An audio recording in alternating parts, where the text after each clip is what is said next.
Oh, hey. What's going on? I know I'm hitting the mic. Jay Caro in the chat writes the following. Hey, Sid. How concerned are you for Canada at the World Cup now with the Alphonso Davies injury situation? I'm concerned. Hit it, Azo.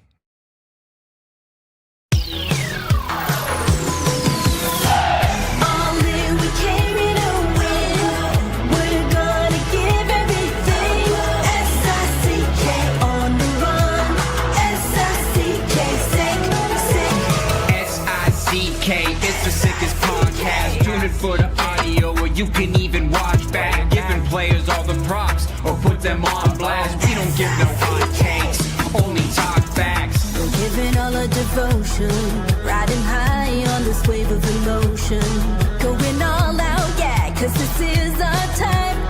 No, ain't no stopping us till we reach the finish line. All in, we came here to win. We're gonna give everything. S-I-C-K on the run. S-I-C-K, sick, sick. On fire, we're ready to fight. We'll bring the house down tonight. S-I-C-K on the run. S-I-C-K, sick, sick. Playing on the car ride, play it when you lounge. X and O, you know that we can hold it down. Shout out to my man Sammy, got it off the ground. And to all the listeners tuned in right now, got debates, analysis, and speculation. This is sports talk for the new generation. You know where to find us, got a reputation. Sick podcast, your #1 sports destination. We're giving all our devotion, riding high on this wave of emotion, going all out, yeah, cause this is our time. No, ain't no stopping us till we reach the finish line. All in, we came here to win. We're gonna give everything. S-I-C-K on the run.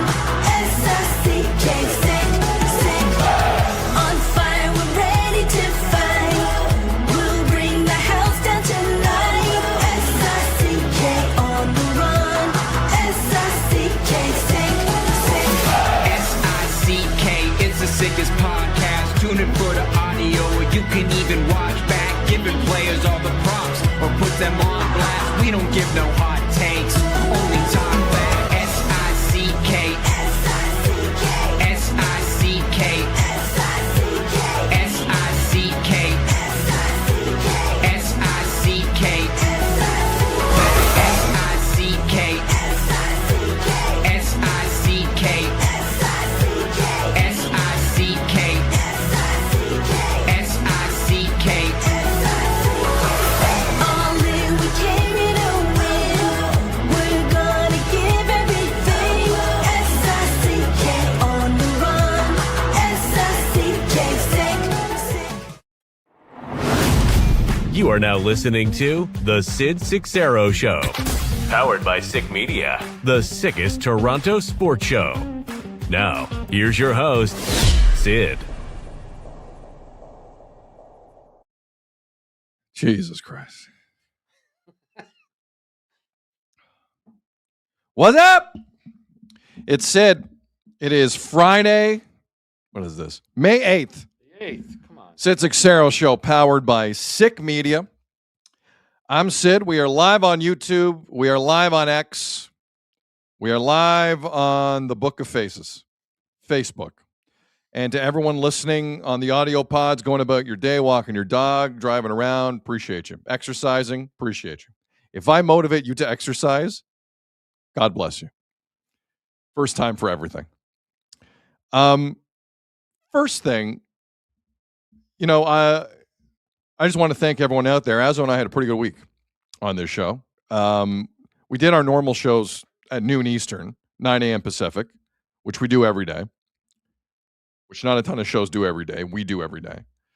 And between the Leafs attempting to control a PR narrative in their John Chayka press conference and some of the extra content we did there and the draft lottery stream on the Tuesday night, And for the record, I don't like the term watch party. I don't like the term watch along. Like, let's just go with live stream. Azo, are you cool with that? Yeah. Let's go with live stream. Way better. Let's just do that. So the live stream Tuesday of the draft lottery was a lot of fun. And I just want to thank you all for kind of being with us along that storyline.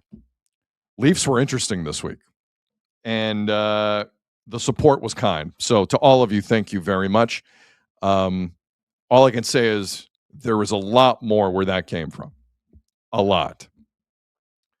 The one thing we're going to try and do here is, like, we won't live stream everything, but if it's big, I think we'll be here for it. Jays, Raptors, Leafs, World Cup, Olympics, I don't care what it is. I think Azo and I will find the time to come in here, drive past our favorite coffee place, pick some stuff up, and be here with you regardless of the hour. So thank you again for a good week here on the Sid Seixeiro Show, powered by Sick Media. Azo, you saw something in the chat, I think, where you couldn't contain yourself. No. Oh, you didn't. Forgive me. Because sometimes when he does that, I blow through it, and it's a great comment in the chat, and it's my screw up. I was just thinking how you're Pelly and I'm Jake. I'm like, yep, I'm good with it. Yep, I'm good with it. You got that right, Pontiac. The way I did it, I'm like, man, I'm Chaka and you're Pelly. I'm like, yep, we're good. Chris in the chat, live stream Alec Manoah. We're not doing that tonight. Gibby, can we give Gibby some love for coming back? Not just Manoah. Gibby, Gibby's part of the Angels. Yeah, he's the bench coach. Gibby's the bench coach. I keep forgetting. Yeah. No. And you, Mike Trout, you hit a home run. I miss John Gibbons. It's everybody. I miss John Gibbons. He was on with Blair Barker, wasn't he? He was. God, Called Trout the most humble superstar he's ever met. He's an arrogant person. Who cares? We all know Mike Trout is so arrogant. Just saw something horrific. And it's not soccer related. Usually around 10 minutes before the show, I take a washroom break. Why? Because I have a functioning bladder. So 10 minutes, because we normally go 2 hours straight. We say to hell with it. So I don't move. One day, Azo and I are going to need to take a break, and it's going to be hilarious because we can't hide from it. You're going to see it. I have already. Azo's done it during one of the hockey Olympic streams, actually. You never noticed. But it's going to happen one day. So to avoid that, I take a washroom break. I make a pee before the show. Just a little one. I'm at the urinal just now. Bathroom's not far from our studio. I'm at the urinal. Finish my business. Go to the sink to wash my hands. There's a guy in one of the stalls at the end of the washroom. Gets out from the stall, walks right past both sinks, grabs the handle to open the door. We have a motion detector here where you wave at it. Easy. And it's easy. And the door opens. This piece of garbage says, I got crap on my hands. Let's add to the situation, and opens the door himself. Gross. That can ruin someone's day. Two things. I don't care if you are a man or a woman. If you do that, you are a pig of a human being.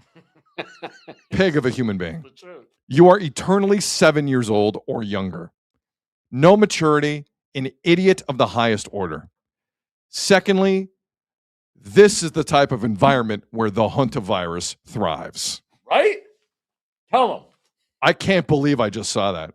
I can't believe I just saw that. I hope the person that did that listens to the show. Shame on you. In your dirty hands. People asking if it's me. Was it Azo not from Chris Beth? No. It was not me. I would not. Hold on. I'm not going to say who it was. It rhymes with Pef Kazaparty. I find that so gross. I couldn't believe that. DL in the chat. Maybe it was Nylander. No, it wasn't Nylander. Nylander does not work for the financial institution that on the floor with us. M. Pierce in the chat. I cannot believe it. I couldn't believe it either. In a morning filled with things I can't believe, but kind of can the more I think about it. So, look, the city of Toronto is kind of on fire right now. The World Cup's, 35 days away in terms of the first Canada game against Bosnia in Toronto on June the 12th. We're 35 days away. So this weekend, just let me summarize the weekend in Toronto. First off, lovely day today. Lovely day. It's still going to get a lot warmer than this, but there's not a cloud in the sky, it feels like. It's beautiful in Toronto on this Friday. We got the Toronto Tempo playing their first ever game at Coca-Cola Coliseum tonight. Shout out Teresa Roach. Shout out Sandy Brondello, the coaching staff, Kia Nurse, the whole team. Go get them. Taking on the Mystics. Mystics suck. You can beat the Mystics tonight at Coca-Cola Coliseum. Hell yeah. So there's that. Barack Obama's in town for some reason. I think he's got a speech downtown. I swear to God, because there's a charity game for him at BMO tonight. Brazilian soccer legend Ronaldinho was in Mississauga last night eating a shawarma.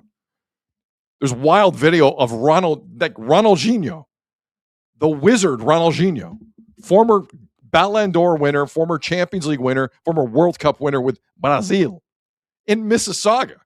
They got a charity game tonight at BMO. Amazing. And tomorrow, Messi's in town because Inter Miami's here, and they're going to sell out BMO Field, it sounds like, 45,000. They're going to actually check out, they're going to try out the new stands, it sounds like. Oh, boy. 45,000. There's never been that many at BMO Field.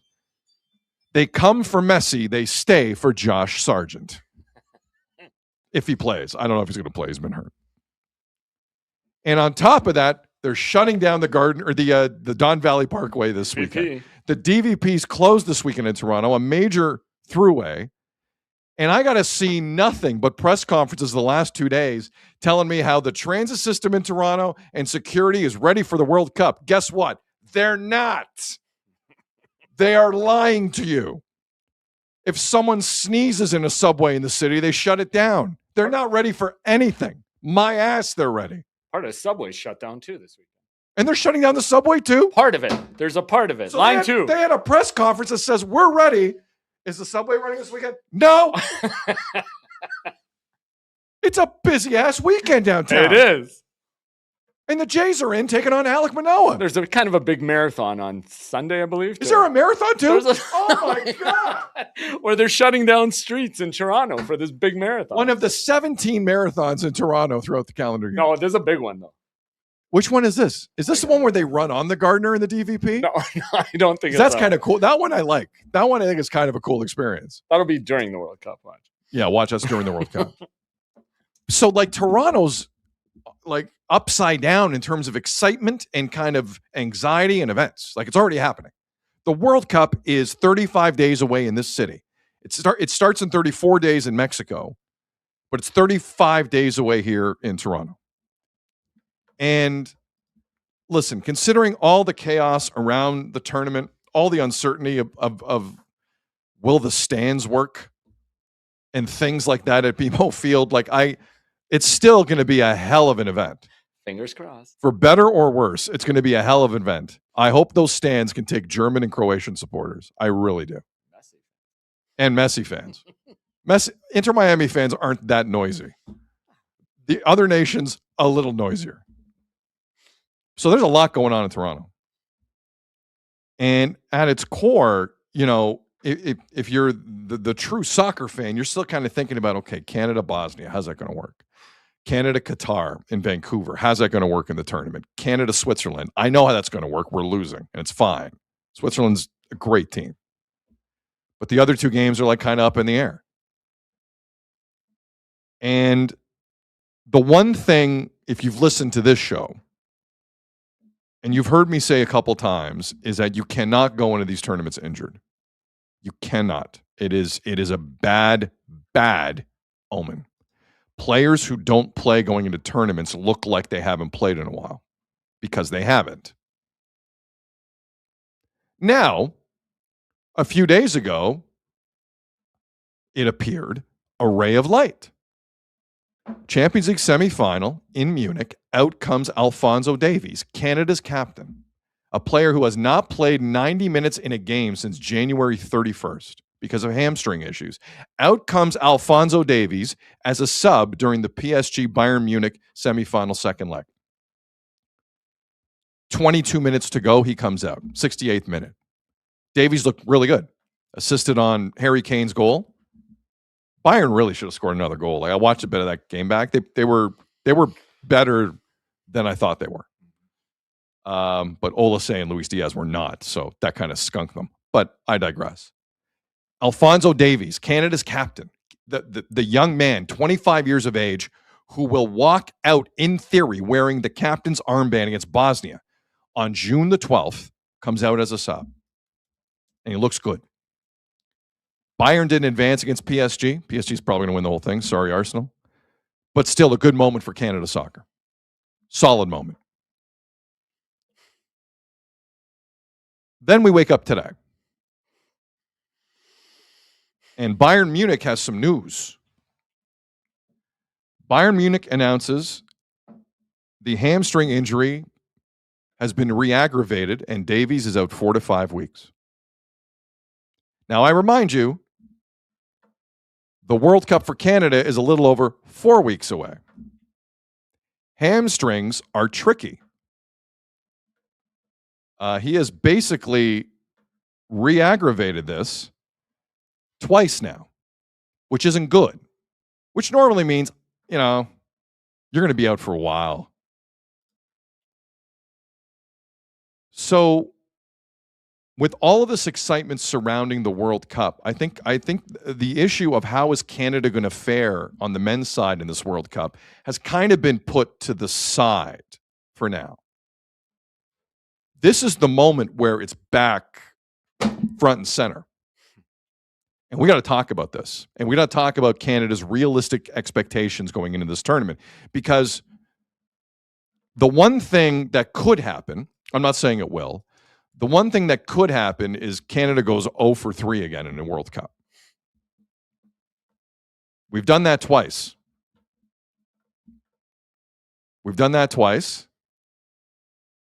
It's not the end of the world. Canada doesn't have this huge World Cup history. It's fine. But when you're hosting, it's a little different. Okay? And hosts in the World Cup occasionally haven't done well. Like South Africa didn't do well in 2010. Qatar did not do well at all 4 years ago, despite the fact the Qatari government paying a lot of money to try and be good. They weren't. Things happen. But Canada did qualify on its merit for 2022. I think we're in a different boat. South Africa were never that strong. Even in their heyday, like Quinton Fortune and guys playing for Manchester United, they were okay. Qatar was never that strong. Canada qualified first at a CONCACAF that last World Cup. We got there. So there are some expectations, especially considering the USA suck. And Mexico's kind of average. So when I saw this report today, I had questions. So I talked to a few people who would know. And I'm going to walk you through some of the questions I had. The biggest question I had is, are Bayern Munich messing with us? Because I'll take you back to March of last year during the Nations League against the United States when Davies hurt his knee and his agent came out and blasted Jesse Marsch, and Bayern Munich were not happy at all at that. At all. So my first question to someone who would know is, are they messing around with us? Are they messing with our World Cup because they don't like us right now? And the answer I got back was, that's water under the bridge, that it's not that. What I heard is because they're also releasing Alphonso Davies for a Charlotte training camp coming up before the June friendly in Edmonton against Uzbekistan and the other friendly coming up in Montreal, that's actually a good gesture by Bayern Munich. Because I keep reading online, well, Bayern Munich's season's now done because they lost in the Champions League semis to PSG, and there's no more important games left for them. Anyone who knows a thing about soccer knows Bayern has a DFB Pokal game, a final against Stuttgart coming up May 23rd. It's their FA Cup. Winning the league and cup double in any country, kind of a big deal, unless you're an idiot and you don't know anything about soccer. So please spare me the Bayern don't have any important games still. They do. But they still let Davies kind of take a break here and get ready for the World Cup. And by the way, there are some other major names on that Bayern team that could use a break too, but they're going to make them play. So Davies is being released to the Canadian men's soccer side for the Charlotte training camp. Obviously, Davies is not going to play June 1st in Edmonton against Uzbekistan. That's not happening. And in terms of the other game in Montreal, I would assume I would assume that he's not going to be available for the Ireland game either on June the 5th. So in terms of are Bayern Munich mad at us, the answer I got was no, which I felt good about because you don't want some terrible relationship with a club of that size. I was also told the Canadian Soccer Association is going to send their own doctor to Munich to look at him. Now, I think that's prudent. It also does lend me to believe there is some kind of trust issue. But that's just my own neurosis. The word coming back to me is there's not a beef between Canada Soccer and Bayern Munich. There's not. And by the way, everyone online, and I know you're in the chat, who wants me to be angry at Bayern Munich, they have barely played this kid this season, okay? They brought him on as a sub. How dare they in the biggest game of their season this week at home against Paris Saint-Germain? You cannot, with any level of accuracy, accuse Bayern of overdoing it with Alphonso Davies. Like he's a 25-year-old kid who can barely last 20 minutes right now. They've been very careful with Alphonso Davies, actually. And the fact that the Croatian kid Stanisic and Limer and some other players who have stepped in and played that position, and Bayern's played that well this year, it softened the blow. Bayern, if they struggled a bit more this year, would have been way more pissed at us. Way more pissed. So easy on the Bayern screwed us. Bayern didn't screw Davies. Davies screwed Davies. So that was the first question I had. The next question I had was, so what percentage of health does Davies have to be at to play June 12th against Bosnia? Because there's no chance he's at 100%. There's now zero chance. That's the shocker of today. There was some hope Davies would be like 90% for that game against Bosnia on June the 12th at BMO. Nope. If he goes out there, he might have to come off at halftime. And Richie Larea, you take the rest. So I asked, what percentage does he need to be to play? And the answer I got back was that's a Jesse Marsh question. I didn't like that answer. Just leaving it to Jesse Marsh, who's also rather desperate to see him out there, doesn't make me feel any better. But it sounds like the CSA are going to trust Marsh and the training staff with this. I don't know how I feel about that. Because you kind of want Alphonso Davies long-term, too. I know this is a massive moment for Canada Soccer, one of the biggest we've ever had. Actually, check that. The biggest we've ever had, hosting a World Cup on the men's side. But leaving it up to the coaching staff and the training staff, as prudent as that might be, I think there needs to be far more reaching conversations with Kevin Blue, the president of Canada Soccer, and others on that. Then I asked, are you going to have to save Davies from himself here? Because there's no way Davies is going to tell you he can't play. There's no way. And the answer I got was, we really can't comment on that again. That's a Jesse Marsh question. Okay. Finally, I asked, how concerned are you? And the answer I got back was, it's not great,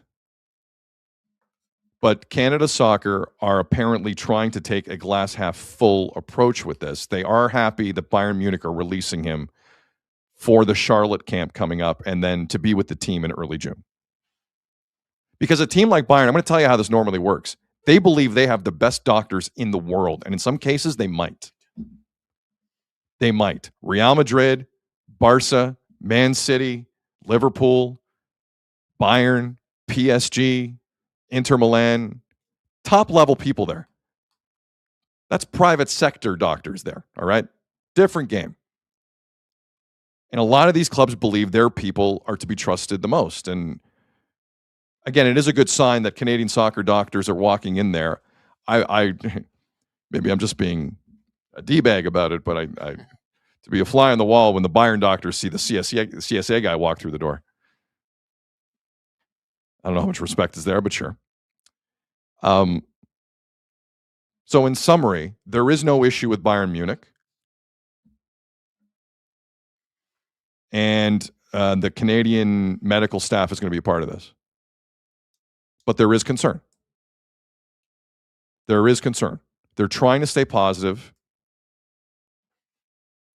but there is concern. And at the end of the day, look, it's twofold for me. One, from a team perspective, I think Canada can get a result against Bosnia without Davies. I think they can beat Qatar in Vancouver without Davies. I think with Davies, they're losing to Switzerland. That's what I think of Switzerland. But the other two were different. So in terms of Canada getting through the group, I still see a pathway. 4 points could get you through. You can't mess up either result with Qatar or Bosnia. Listen, maybe they draw Switzerland and it changes the whole math of it. But I still think without Davies, Canada can make it into the round of 32. Maybe not win the group, but I think they can get through. Here's what I really don't want to see. Davies, opening match, one of the biggest television audiences in Canadian sports history, and he is writhing in pain in minute 24. That's a nightmare. That is a nightmare. This tournament means too much for the collective, and quite frankly, as a 25-year-old, his health means way too much to Alphonso Davies to be doing that. He can either go 70, 80 minutes, or he doesn't play against Bosnia June the 12th. There has to be a responsible decision made there. He will have played. Let's go through it. Do you want to see the last 2 months in terms of minutes played for Alphonso Davies for Bayern Munich? And then the expectation is he's going to sprint into that World Cup. Like, let me just, to hell with 2 months. Let's go back to April 4th. Okay? This week against PSG, 23 minutes. Heidenheim, Bundesliga, 13 minutes. PSG, the first leg, 45 minutes. Mainz, Bundesliga, 57 minutes. I believe it's DFB Pokal against Bayer Leverkusen. He only played 16 minutes. Stuttgart, Bundesliga, 62 minutes. There's 90 minutes in a game, by the way. Real Madrid, Champions League, 45 minutes. St. Pauli, Bundesliga, 31 minutes. Real Madrid, Champions League, 21 minutes. Freiburg, he came on for 3 minutes.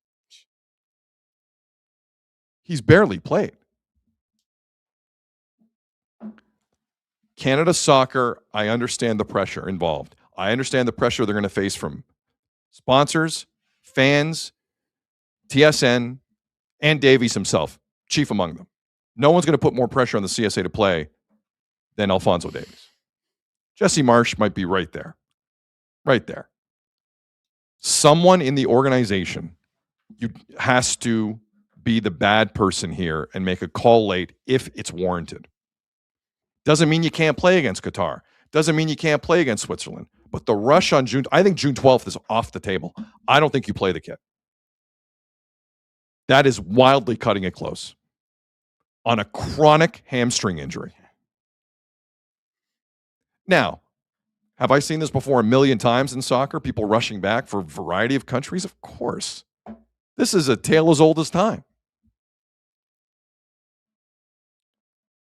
But losing all 3 of your games and then Davies suffers some horrific injury that the world sees is not the tournament I want for this nation. I think we deserve a bit better. Davies deserves better. The CSA deserves better. Everyone's benefit needs to be looked at here. It happened. It sucks. If he's not healthy enough to play, you can't play him. That's it. I wish him well. I'm glad there's no animosity, at least for now, between Bayern Munich and Canada Soccer, because then you have problems. Then you have problems. And listen, maybe it gets even better. Maybe Bayern agrees with the CSA to send a representative from that highly paid medical team in Munich. And what the hell? Send over the the 3 or 4 people that saw Draisaitl and Matthews too in Germany. Send them over. Why not? You want to send a team with Davies to follow the Canadian camp?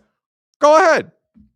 They don't have final say, but let him be a part of the discussion. Maybe they can help. They've done nothing to help him so far, though, but whatever. It's a concerning day if you're a soccer fan in this country. It's a concerning day if you have followed this incredible story of Alphonso Davies coming to Canada at a young age and becoming one of the hottest soccer properties in the world. It's a terrible day. But the CSA are trying to stay glass half full on this. He's going to be with the team. He hasn't been ruled out for the group stage.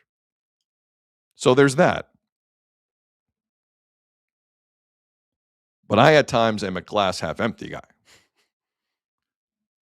And I've seen enough of these tournaments play out where forcing things in a span of 3 games in 2 weeks never works out. Never works out. Again, I want to be clear on this. Based on the way Canada has looked collectively in some of these recent friendlies with Jesse Marsh, I think they have enough to beat Qatar and get a result against Bosnia, get a point against Bosnia. And then you're talking round of 32. Then maybe Davies is back. Then maybe you have different types of momentum. Then maybe a different kid here or there is stepping up. Maybe Tajon Buchanan's like your best player at that point. He's going to have to be. Sometimes Jonathan David drifts. But now I'm looking at the on-field here because someone has to, and I don't feel great about it.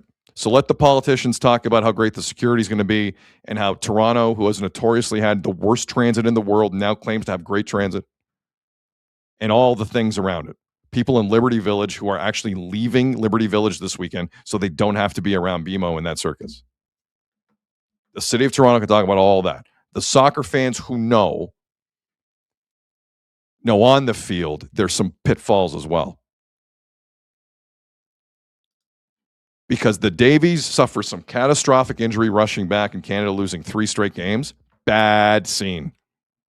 Bad scene. They're better than that. I just hope they can navigate it and be honest with themselves.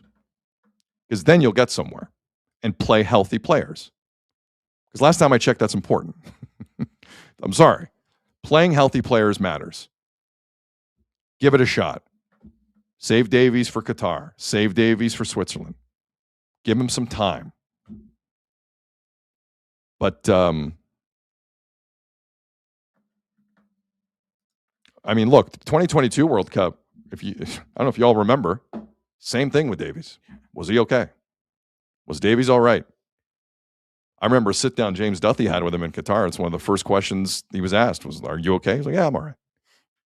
And he looked okay at times. He did score against Croatia, kind of a big goal. Our first goal on the men's side in the tournament. It was a big deal.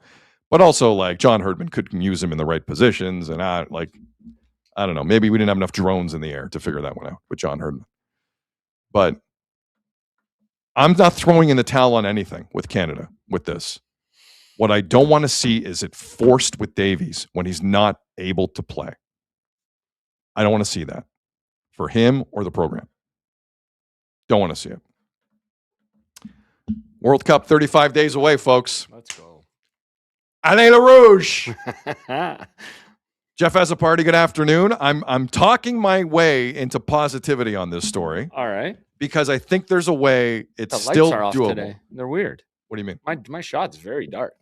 Your shot's dark? Yeah. No, you just look ugly. That's true, too. No, Maybe it's because I'm wearing the night mode stuff. It doesn't pick it up. It's going to be quite the night in Toronto.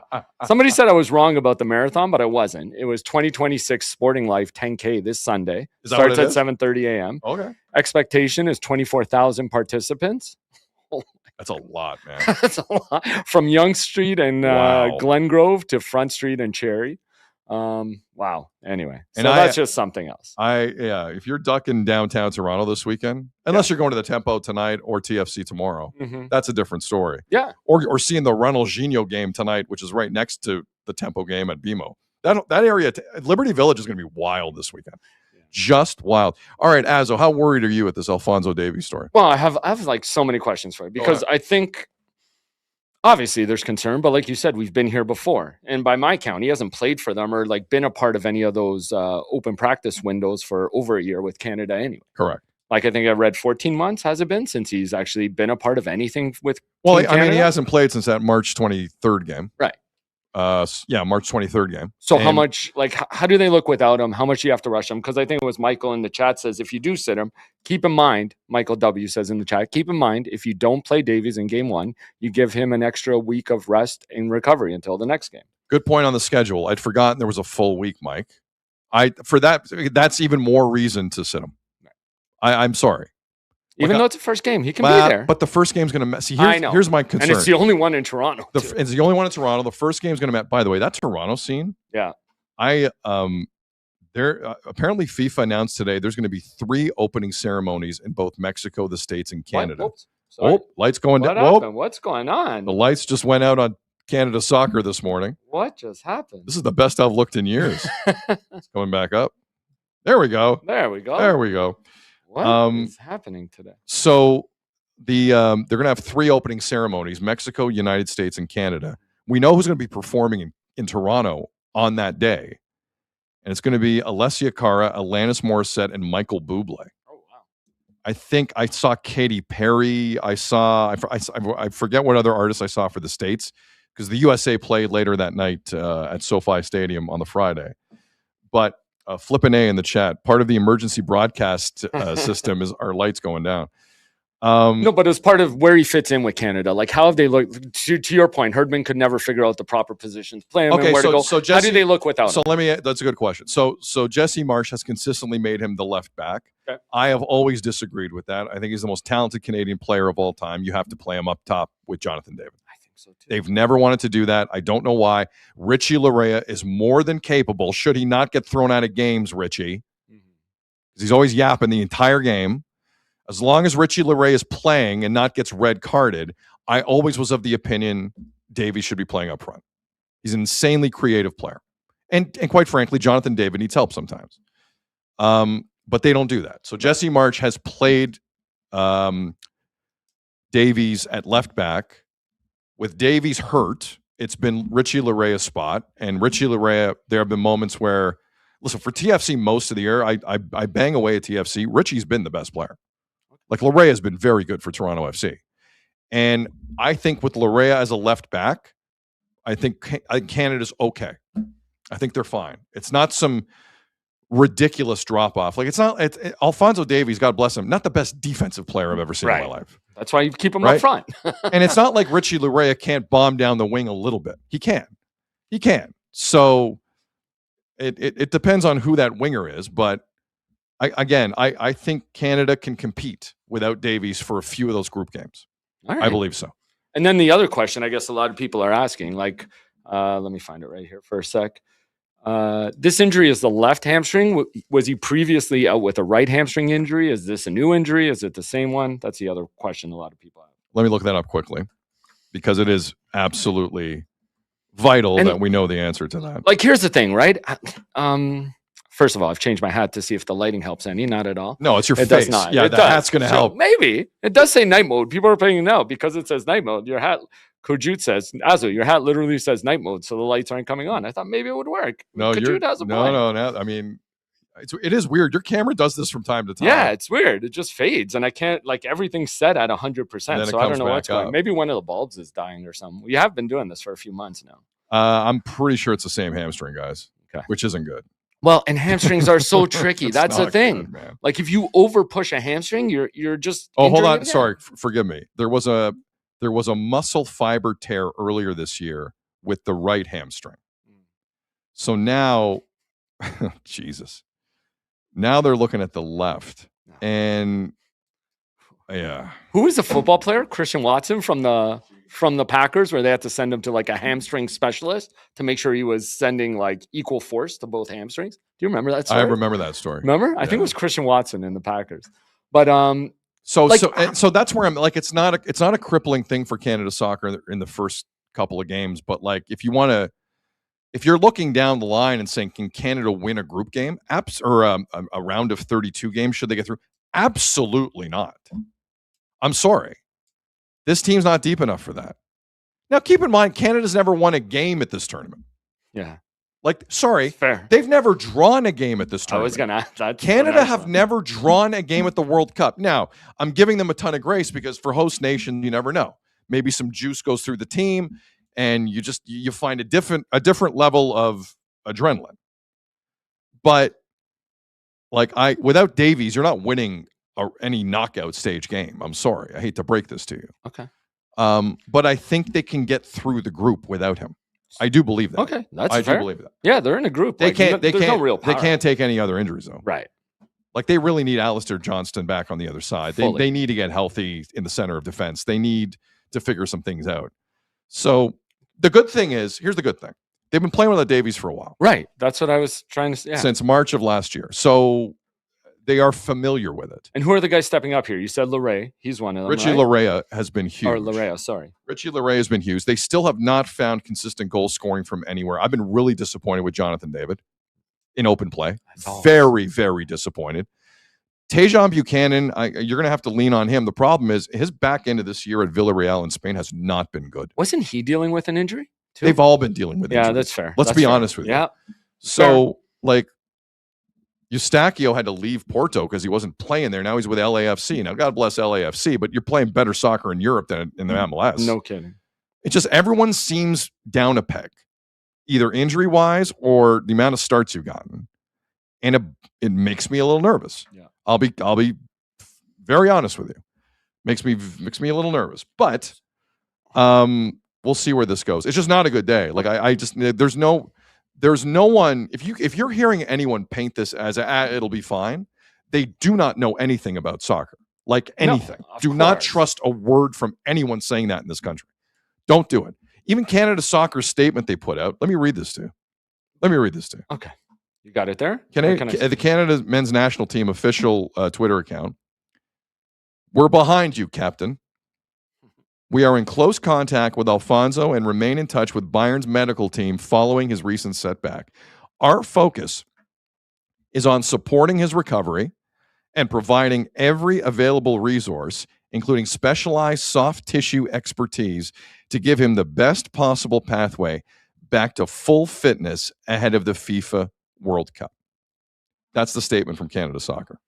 Now, they've been dealing with soft tissue issues for a while. So if you had an expert, maybe send him out there 3 or 4 months ago. Yeah. But that's just me. So I guess go ahead. Go shoot. No, because I was going to have one other question that specifically on Alphonso Davies. Go ahead. Like, are we starting to get concerned that this is who he is? Because like you said, he's only 25. We've seen this multiple times before, whether it's with Bayern or it's with Canada. Like, could this just be who he is, where he's kind of injury prone and maybe he's a guy who can't play a whole game? Yes. Can only play 45, 20 minutes a game? Yes. Because this is the guy everybody was hooked on, right? That this guy's going to take us to the next level. Listen, it breaks my heart to say that. But like his superpower was his pace. Like if you can't run, you can't run. Like I don't know what. Like this is someone has thrown a large block of kryptonite at him, and Alphonso Davies is not a soccer player at that level if he can't use that pace. Right. It's not possible. So now you're telling me every time the kid wants to put it in 3rd and 4th gear, he's going to have that thing in the back of his head. So what's the point of putting Davies out there if you basically tell him, listen, Alphonso, be careful. It's like the Jays with Max Scherzer. You're not allowed to get hurt. Yeah. What kind of garbage is that? How irresponsible is John Schneider to even make that public that was the message to Max Scherzer? He didn't. Max did. Well, no, Max kind of, Schneider kind of did it too. Schneider said it too. You're not allowed to get hurt. You can't do that with Davies and expect to get results at this World Cup. Because A, he either will not perform for you properly, or B, get hurt. Because when you're trying not to get hurt, sometimes you get hurt. So I just the part that worried me about the conversations I had today was it's down to the coaching staff. I didn't like hearing that. But what I was going to ask you too, somebody in that position could work, right? If he's an impact player, where he is only coming on for a half or 20 minutes, 25, 30 minutes. As he can't even do that right now. Yeah. He came on for 20 minutes this week against PSG, and now he's gone for a month. But I'm trying to be like positive, and maybe by the World Cup, he can play like 20, 30 minutes impactful. Like other teams, I remember Italy having some guys like that who just come off the bench and score all the time and lead them into next rounds. True, but those guys can play, though. Yeah. Well, yeah. Now, some of those guys, no, I know what you're saying. Like some of the guys are like 33, 34 veteran dudes. That's for who, sure. If you need, That's true if too. you need 15 minutes, like a lot of World Cup teams down through the years bring the veteran player to just come on for and push. specific roles. Yeah. Either you're up a goal or you're down a goal. Right. Like you got 15 minutes in you, go. And heaven forbid you go to extra time because then that old guy's dying. Mm-hmm. But like most teams pick some of those players. I don't think Canada really has those players yet. Like, but that's what I mean. Is that the role we're looking at this guy in? If he can't play a full game, when we all be like, I'm just trying to think best case scenario. Can you still find a way to utilize him, even if he's not at 100% where he makes a difference in some of these games? If you can't, a month out from the World Cup, if you can't handle 20 minutes against PSG, it's fair. That's not good, man. I can't say it. Like PSG. Listen, the Champions League in terms of intensity, all due respect to the World Cup, that's way more intensity you're going to find at the World Cup. Right. The quality of play is different in that Champions League. It just is. So it's not exactly the same. Like it's not Bosnia. Mm-hmm. PSG's not Bosnia. Okay. But you're still going to, Davies is going to, his adrenaline is going to be through the roof. For sure. On that, like everyone else on the field. 100%. Patrick in the chat, Ishmael Coney, breakout World Cup. I've seen a few people have felt. Ishmael Coney for Sassuolo in Italy has been outstanding. He's awesome. You need guys like him. He has been one of the rare players to actually have a good European season. He's young too. He's very young, yeah. but he's settled into Italy fine. He's looked pretty good. I think Sassuolo are mid-table in Serie A. They were never in the relegation discussion at all. Like solid year for Sassuolo. Solid year. He's 23. He'll turn 24 during the World Ishmael Cup. Coney? Yep. Coney's a good player, man. Yeah, he is. I like him a lot. He's got that potential for sure. And listen, he's made mistakes too. Like he's had run-ins with Marsh. I believe with Marseille, he had massive run-ins with Decherby at Marseille. Like, but he's settled and had a good year. I was going to say it's the first time he's been given that position to have that kind of run and make that kind of impact, right? Which is what you want. Moses in the chat. Sorry, forgive me. It's not Moses. Alex in the chat. AC Milan interested in Kone. Don't go to AC Milan. Don't go to AC Milan. AC Milan's not what they used to be. Don't go to AC Milan. Sorry, you were going to say Azu? What point were you going to bring up? I can't remember now.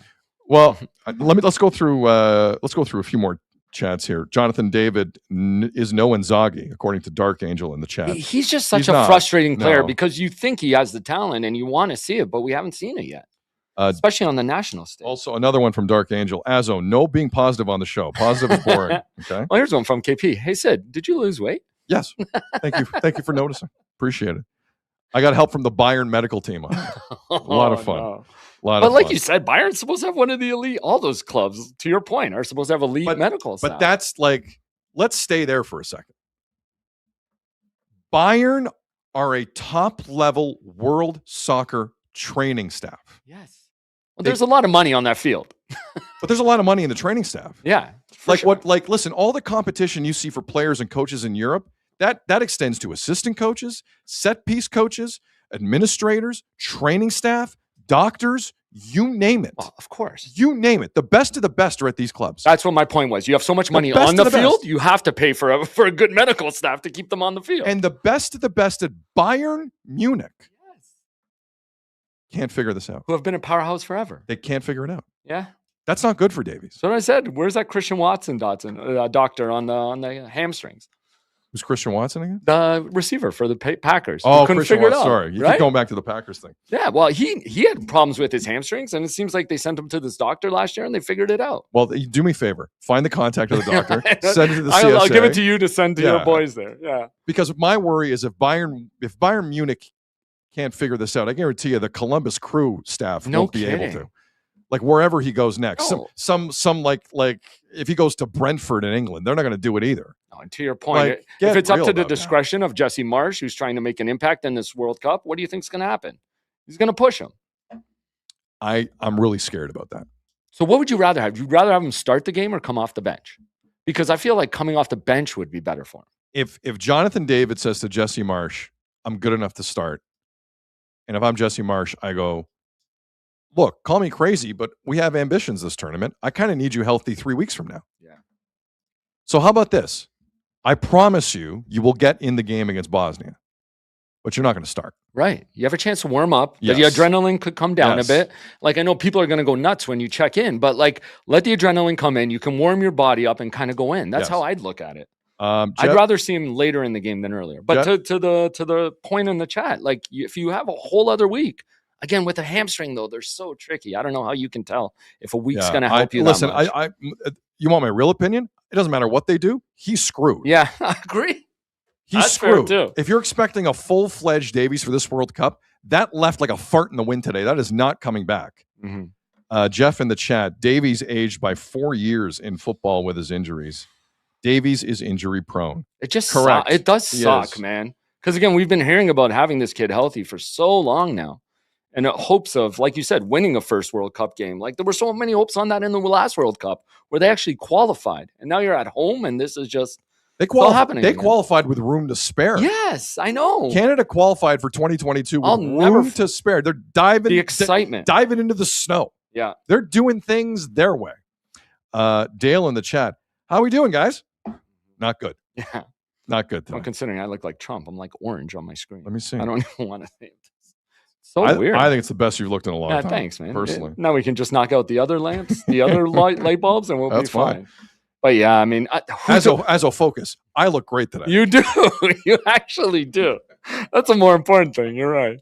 But like, I did not remember. I said to you, like, what are we leading with tomorrow? I did not have us going 50 minutes on this. Blame Azzo, this idiot, because we left the room today, and no Jays last night. Leafs have calmed down. Raptors availability's over. It's it's a little quiet Toronto wise. Azzo goes to me, what are we leading with tomorrow?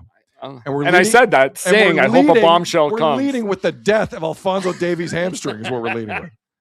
But when we watched the game, he didn't look that bad, right? No, he looked great against PSG. Right. That's the crazy part. That's what's killing me. He looked pretty good. That's the hard part to swallow in all this. We thought he looked good, or you especially. Chris in the chat, blame the washroom guy. We should. Actually. Blame Johnny didn't wash his hands. Ugh. Guys, I swear to God, we have a sensor on the wall in the washroom here. It's a nice building where we have a sensor in the wall where even if you don't like a pig, I set it off by accident. You swipe it and the door opens. You don't have to touch the handle. This pig touched the handle. Dude, you just have to walk by it. Sometimes I set it off without even touching it, like waving my hands. It just goes off. The door opens automatically a lot of the time. I couldn't believe it. That is so gross. That's one of the grossest things you can do. Unbelievable. I don't care if you rinse them for like 10 seconds, like not going at all to the sink is gross. CC Karaoke in the chat. Credit to Sid's talent that I'm still listening to soccer talk after a full hour of a sport I can barely muster an interest in. You're welcome. I think that's a compliment. Yeah, that's enough. I think that's a compliment. All right. Anything else soccer-wise here? Look, I mean, I'm going to say this as humbly as I can. When this World Cup gets going, there's not many people on air in this market who watch as much soccer as me. I can vouch for that. Thank you, Azzo. You're welcome. Even though you look like garbage today on the camera. Orange. Go back to the camera. Show me how you look. I look like a certain U.S. president. Turn it off. I look like a certain U.S. president. Turn it off. That's what Hunter looks like. You're lucky it's not airborne yet. If the Hunter virus was a person. It's not airborne yet. That's what well, sure. Sure. Because you can trust everything they say. Hey, yeah, the WHO. We're fine. Sure. Yeah, you guys got it. You guys got it. It's like Keith Pelly in a meeting at the trade deadline. Are you sure it's the WHO or the WHO? It's not the WHO. It's the WHO. People stop calling it the WHO. Don't trust news people who call it the WHO. Pete Townsend is not looking after this issue. Maybe you should. I'm all over the place. Maybe you should. I'm sorry. Freestyle Friday. Let's go. Jack, positive comment to wrap this up. Let's go. How about this? Jack in the chat. In 34 days, we roll, baby. We roll. Get ready, Bosnia. Get ready to suck it. Suck it. Not on Davies' hamstrings. Bosnia can suck it, and Herzegovina. Both. Suck it. I know there was a comment in the chat. Bring off the bench for Davies until the Switzerland game. He's telling me. I'm fine with that. Yeah. Okay. But I think that's realistic. Here's what really worries me, and I know how perverse this sounds. If Davies starts against Bosnia, he's not ready. He has talked his way into that position. Jesse Marsh has talked his way into believing this position. Nope. Unacceptable. Not doing it. Nope. He's not ready. He's not ready. Well, and how much of it has to do with these guys have been playing for 14 months without him? But like to your point, everybody's been hurt anyway, so it's been a mismatch. Again, Like, the thing we haven't really mentioned, there are large holes in the roster, also really banged up. yeah. No, we've mentioned that. You've mentioned it. You've brought it up. We've consistently given updates on injuries to these key Canadian players. I mean, listen, there's gonna be 26 players on the roster total. I have a hard time believing you can't find 2 who can start a game healthy and see where it goes from there. Yeah. Maybe Canada's up 2-0 at halftime against Bosnia. Who knows? Maybe you don't need Davies in that first game. Give him more of a break. Things to think about. Kojut in the chat. We're going to win, boys. There you go. Let's go. go. End on that. Positive. Allez, allez, allez, le rouge, allez. Allez, allez, allez, le rouge, allez. Allez, le rouge. I died on that chat. Hey, I got a comment for you to read here. I died on the chat. I'm sorry. Can you read this comment for me? Which one? From Jeremy Burke. Which one? Jeremy Burke in the chat. Hey, Azo. Great time of year. That's right. Puck drops, tip-offs, first pitches. When the game is on, you call the shots. Head to betway.ca and bet your way. Must be 19 plus. Play responsibly. Listen, to everyone at Sick Media in Montreal, in the offices in Montreal, and the Cavallero family, let Betway know we have people in the chat setting up the read. Yes. They are now also silently working for Betway. Exactly. You're welcome, Betway. Betway have been great partners. It's going to be a fun time of year around the World Cup. Fun time of year. Allez, Le Rouge. Let's go. Enough of this negativity, Sid. That Bayern made us talk about today. Yeah. It's not you with the negativity. Yes. Bayern, do your jobs, damn it. You have 9 doctors there, all of whom think they're very smart with gray hair and glasses. But now Get them to fix Davies' hamstring. But now it's on Canada to do their job, right? Yeah, maybe. Gus in the chat. Canada needs Alex DeLuca. Yeah, they sure do. Okay, guys. He fixes everything. Photoshop time. I need Alex DeLuca checking out the hamstring of Alphonso Davies in a Photoshop. You have between now and the end of the show. Challenge. Challenge. Okay. Let's go down a different road here. And, the Toronto Maple Leafs had quite the week, Azo. I was thinking about this. Like 100 hours ago, 5 days ago, no GM, no, I can't even remember what Matt's title is. As Senior Executive Advisor of Looking Suave. Didn't know if they were even keeping the pick. Like, again, 44% chance they were going to lose that pick. Correct. They did not. So the Leafs this week acquired a John Chayka, a Matt Sundin in the executive office, a snarky comment from Steve Simmons, and the first overall pick in this year's draft. What a week. And that was before Wednesday. That was a hell of a start to the week for the Toronto Maple Leafs. And then the other stories started to come out, specifically Austin Matthews. And Chris Johnston reported that Matthews isn't sure if he's going to be here in the fall. Leafs and Matthews need to talk. Let's just say this started quite the tizzy online. And the one thing I'm seeing a lot of online is this damn Toronto media starting this up again. Yeah. Damn Toronto media with Matthews. You guys suck. As I'll put up the headline of the Vancouver Sun like the next day or the day after. For the listening audience, let me read this to you. This is in Vancouver. Would you trade the 3rd overall pick if you're the Canucks for Austin Matthews? From Patrick Johnston, really good writer out in Vancouver. I like Patrick. Yeah. And the subheadline is, the Canucks have a special opportunity picking 3rd. And if Austin Matthews wants out, why would he accept a trade to Vancouver? All valid questions. Now, is it a probable scenario? Not really. But I wanted to show you that headline to explain to you properly how the Matthews buzz has bled outside of the market. It has no longer been contained, to use a WHO phrase. It has spread. They're talking about this in Vancouver. They're talking about this in a lot of Canadian cities. Maybe not can we acquire Matthews, but it's being talked about. A reminder, Vancouver dropped from first to third in that draft on Tuesday night, that draft lottery. So where we're at with the Leafs, based on all the insiders that we're kind of hearing, is this. There's some confusion as to the order of this, but there's two things now in the queue.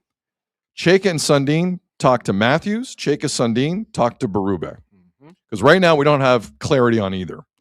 A reminder, back on March the 31st, during the first infamous Keith Pelley press conference, Keith Pelley was very clear that whoever takes over hockey ops would decide whether or not Craig Berube is back. Berube has 2 years left on his contract. I think at $6 million total. It's $3 million per year. $400,000 per stitch on the forehead.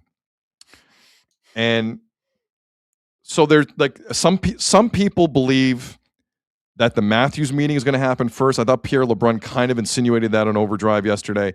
Today, Elliott was reporting Berube meetings are going to happen this weekend or next weekend first. Then they talk to Matthews. Multiple days. It could be multiple days with Berube. That was interesting.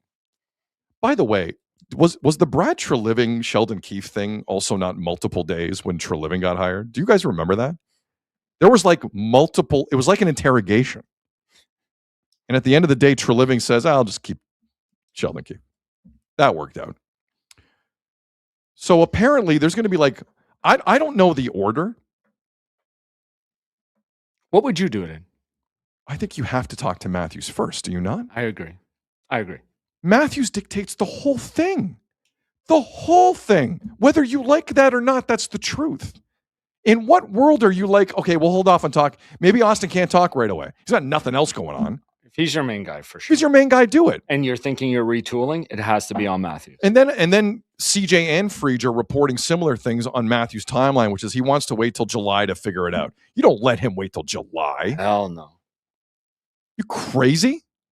The answer is yes, the Leafs can be a little crazy. So maybe they will let him just sit there and have the whole offseason go by and then go Julius Caesar, thumbs up, thumbs down in the Leafs. Doesn't make sense. If he's going to wait till then for you to make moves to try and keep him happy and then he still decides they're not good enough, that's insane. That's insane. So there's no way you can let that happen. There's no way if you're the Toronto Maple Leafs, you cannot talk to Matthews first. I think that's crazy. And on top of that, after you hear what he has to say, you decide whether you're trading him or not a week later. No more than that. No more than that. That's what responsible organizations do. This guy's already flaking out. Much like a Game 7, he's like, I don't know if I want anything to do with this. Sorry, Azzo, check the numbers. So I want to get that on the record. Talking to Berube before Matthews seems a little out of order. But there are insiders in the country saying that might happen either this weekend or next. And as Azzo reminded me, it could be like a multiple day meeting. So I heard that last night and this morning, and I thought to myself, what could that meeting sound like between John Chayka, Matt Sundin, and Craig Berube? And I think we have some clues. I know a lot's been going on with the Leafs over the last little bit, but some things were said by Berube that, in the context of a meeting with John Chayka and Sundin, seem now hilarious to me, even if he remotely goes down this road again. So let's get a preview, shall we, together, one more time, about how the John Chayka conversation and Matt Sundin conversation with Craig Berube will go. Keep in mind, Berube had statistically one of the worst defensive teams in Leaf history last year. Defensive coach. So the first question and answer happened at the season-ending availability for Berube. Someone asked him, what would you have changed or what would you have done differently as a head coach this year? And I would assume, I don't know if Azzo agrees or not, I think John Chayka and Matt Sundin might ask that question over the next couple of sessions, wherever the meetings take place. So let me remind you of the tone that Berube took way back when. Something to do differently this year, would you have, if you look back? I don't know. I think throughout the season as a coach and staff in an organization, we tried to do things a little different, try to help the team to get to another level. So we tried things, they worked for a bit, and yeah, that's a tough question. I don't really think of anything right now. Craig, what's the biggest reason the team went from where they were last season to where they ended up? Goals against. Please answer it that way to John Chayka. Please answer that way to Matt Sundin. The level of combativeness in a year where you don't have a leg to stand on was shocking then. To hear that back, it's a bit more shocking now. So will it go exactly like that? Probably not. But could it go kind of like that? Maybe. He's got $6 million left on his deal. You think he's scared of them? I don't know how scared of them he is.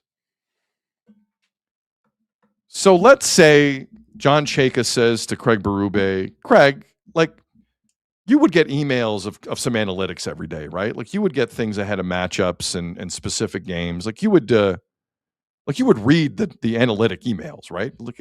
Let's assume that question gets asked from an analytics person, a man who has lived in analytics, made money off it, in John Chayka.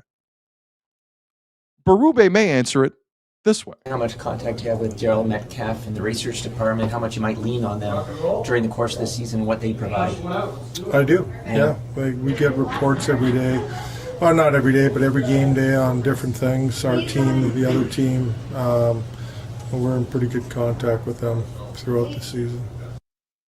Yeah, we get emails. Okay. We're in contact. Okay. Please answer it that way to John Chayka. Please answer that way to Matt Sundin. So we have one more here on the how might the Berube Chayka Sundin conversation go thread. And this one was, again, back at the season-ending media availability. Someone brought up AI.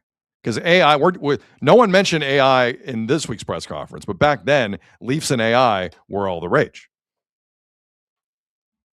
Because Keith Pelly made it all the rage. So let's say Craig Berube is asked about AI by John Chayka. Maybe not Matt's, but let's say it's a John Chayka question. Craig, what do you make about AI? Will be some emphasis on artificial intelligence or whatever data next year, according to those above you. How comfortable are you with that? Well, we'll see. We'll obviously talk about it, and when we do that, and discuss it and see where it goes. He's riveted by it. Boy, is he riveted by it.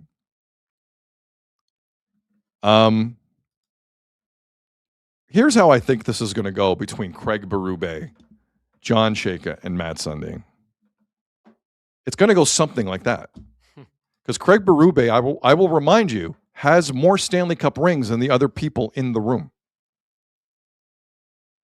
Let's not forget the perspective of Craig Berube.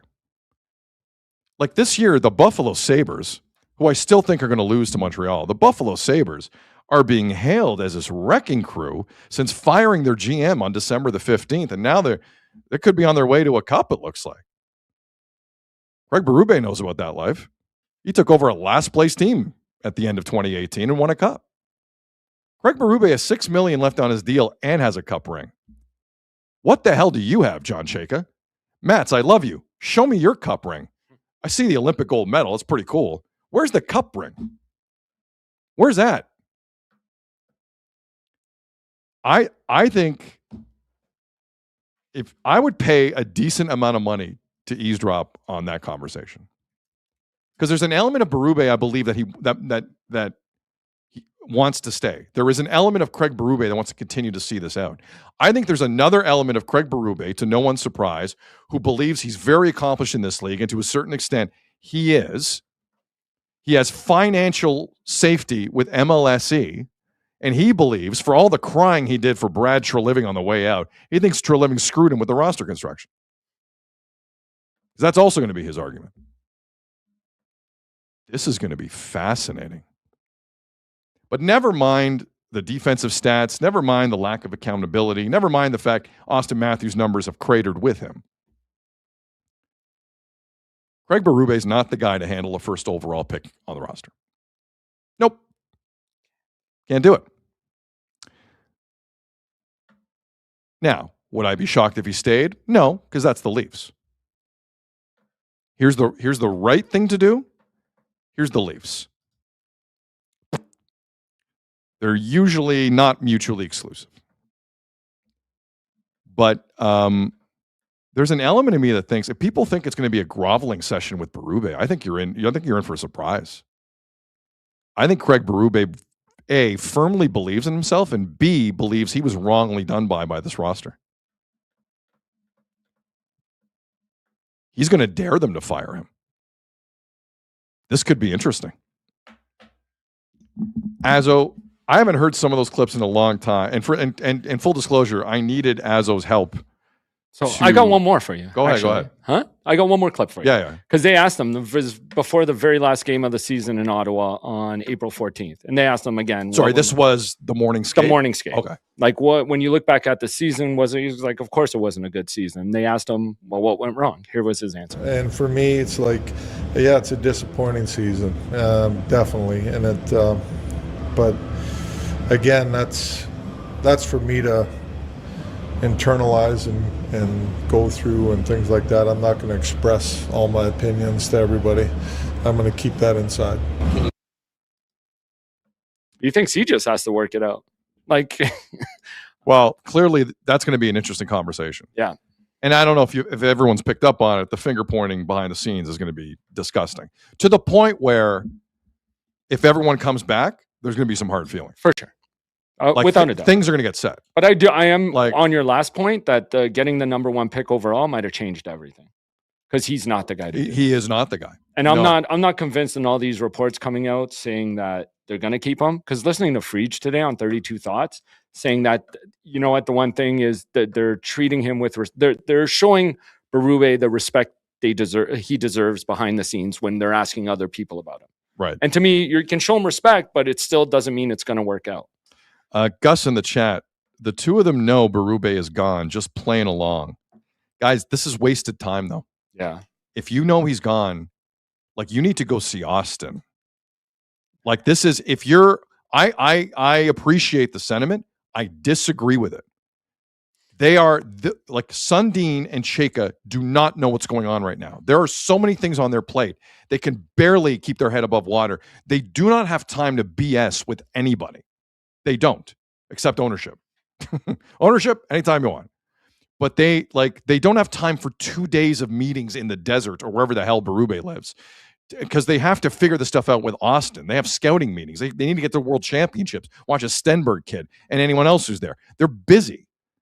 I do not buy the notion they're just placating Berube and making this look good, like they're trying to drill down on it. No. I think they're being honest with this. They don't have time to waste. They still need Berube's side of the story on what went wrong. Like, I think Sundin would be more interested in what Berube has to say on what this went wrong and what players he has in front of him. To me, that's not a Chayka discussion. That's a Sundin discussion. Because if you're talking about culture and all that, Sundin's going to want to know why a hockey guy. I think that's both of them. You don't think that's both of them? I think obviously it is, but I'm saying it's more towards Matt's side. If Matt's in there for the culture and the players and seeing, like, I think Matt wants to know or hear what Berube as a hockey guy thinks went wrong with this crew. Jack in the chat, Chayka needs a shield for year one. Berube's dome is a nice shiny shield.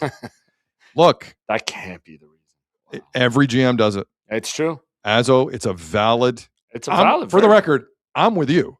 But every GM brings in his shield. For some reason, Pelly has burned all his shields basically within 18 months. Which is insane. Which is not a smart thing to do. I've been thinking about that too. At all. But I find it fascinating that they're going to put this much time into the Berube thing. But the other part of that is, and Chayka paints himself into a corner with this constantly. Because the one consistent thing I heard from Chayka in all of these interviews was, we want to make decisions based on the most information available to us. Right. So you can't fire Berube without talking to him.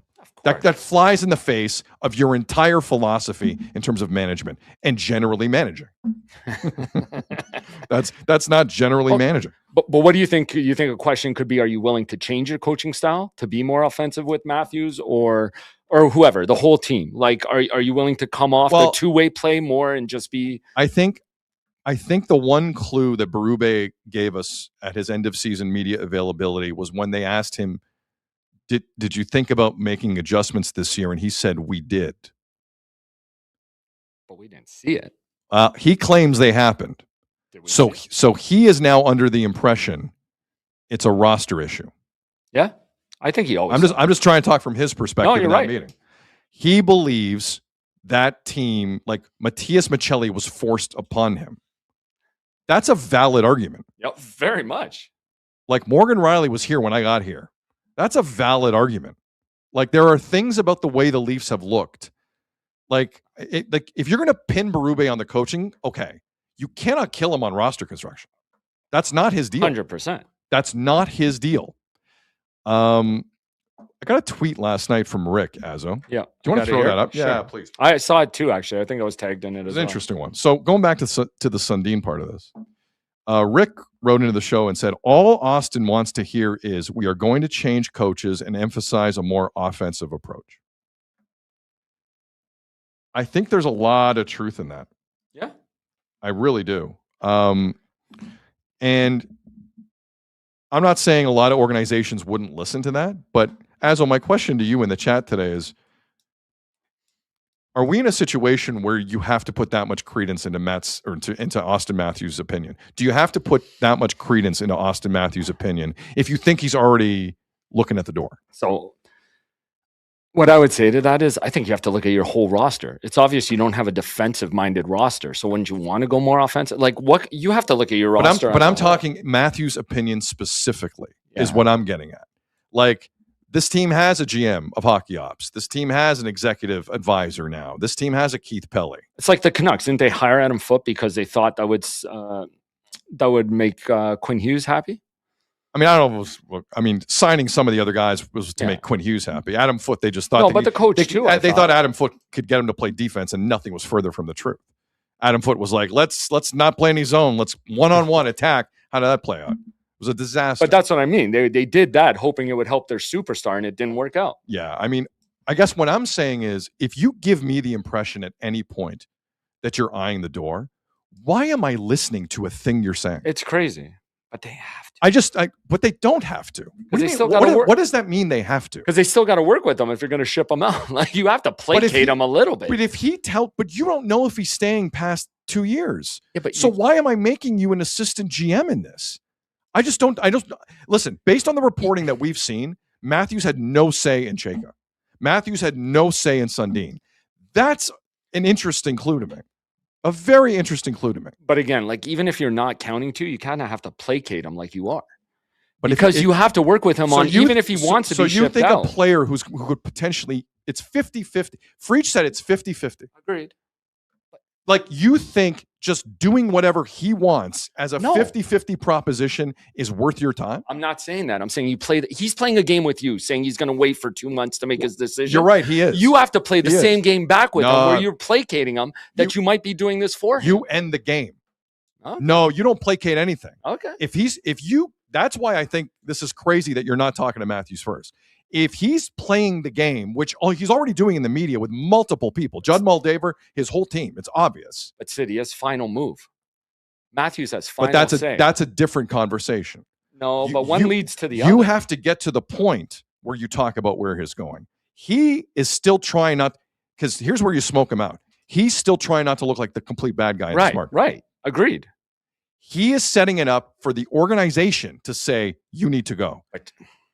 And the more reports, listen, the Leafs can leak things too. Matthews has to be careful. Exactly. Matthews has to be very careful here because this market, I've already noticed. I know there's a bunch of Leaf fans online who are like, leave him alone.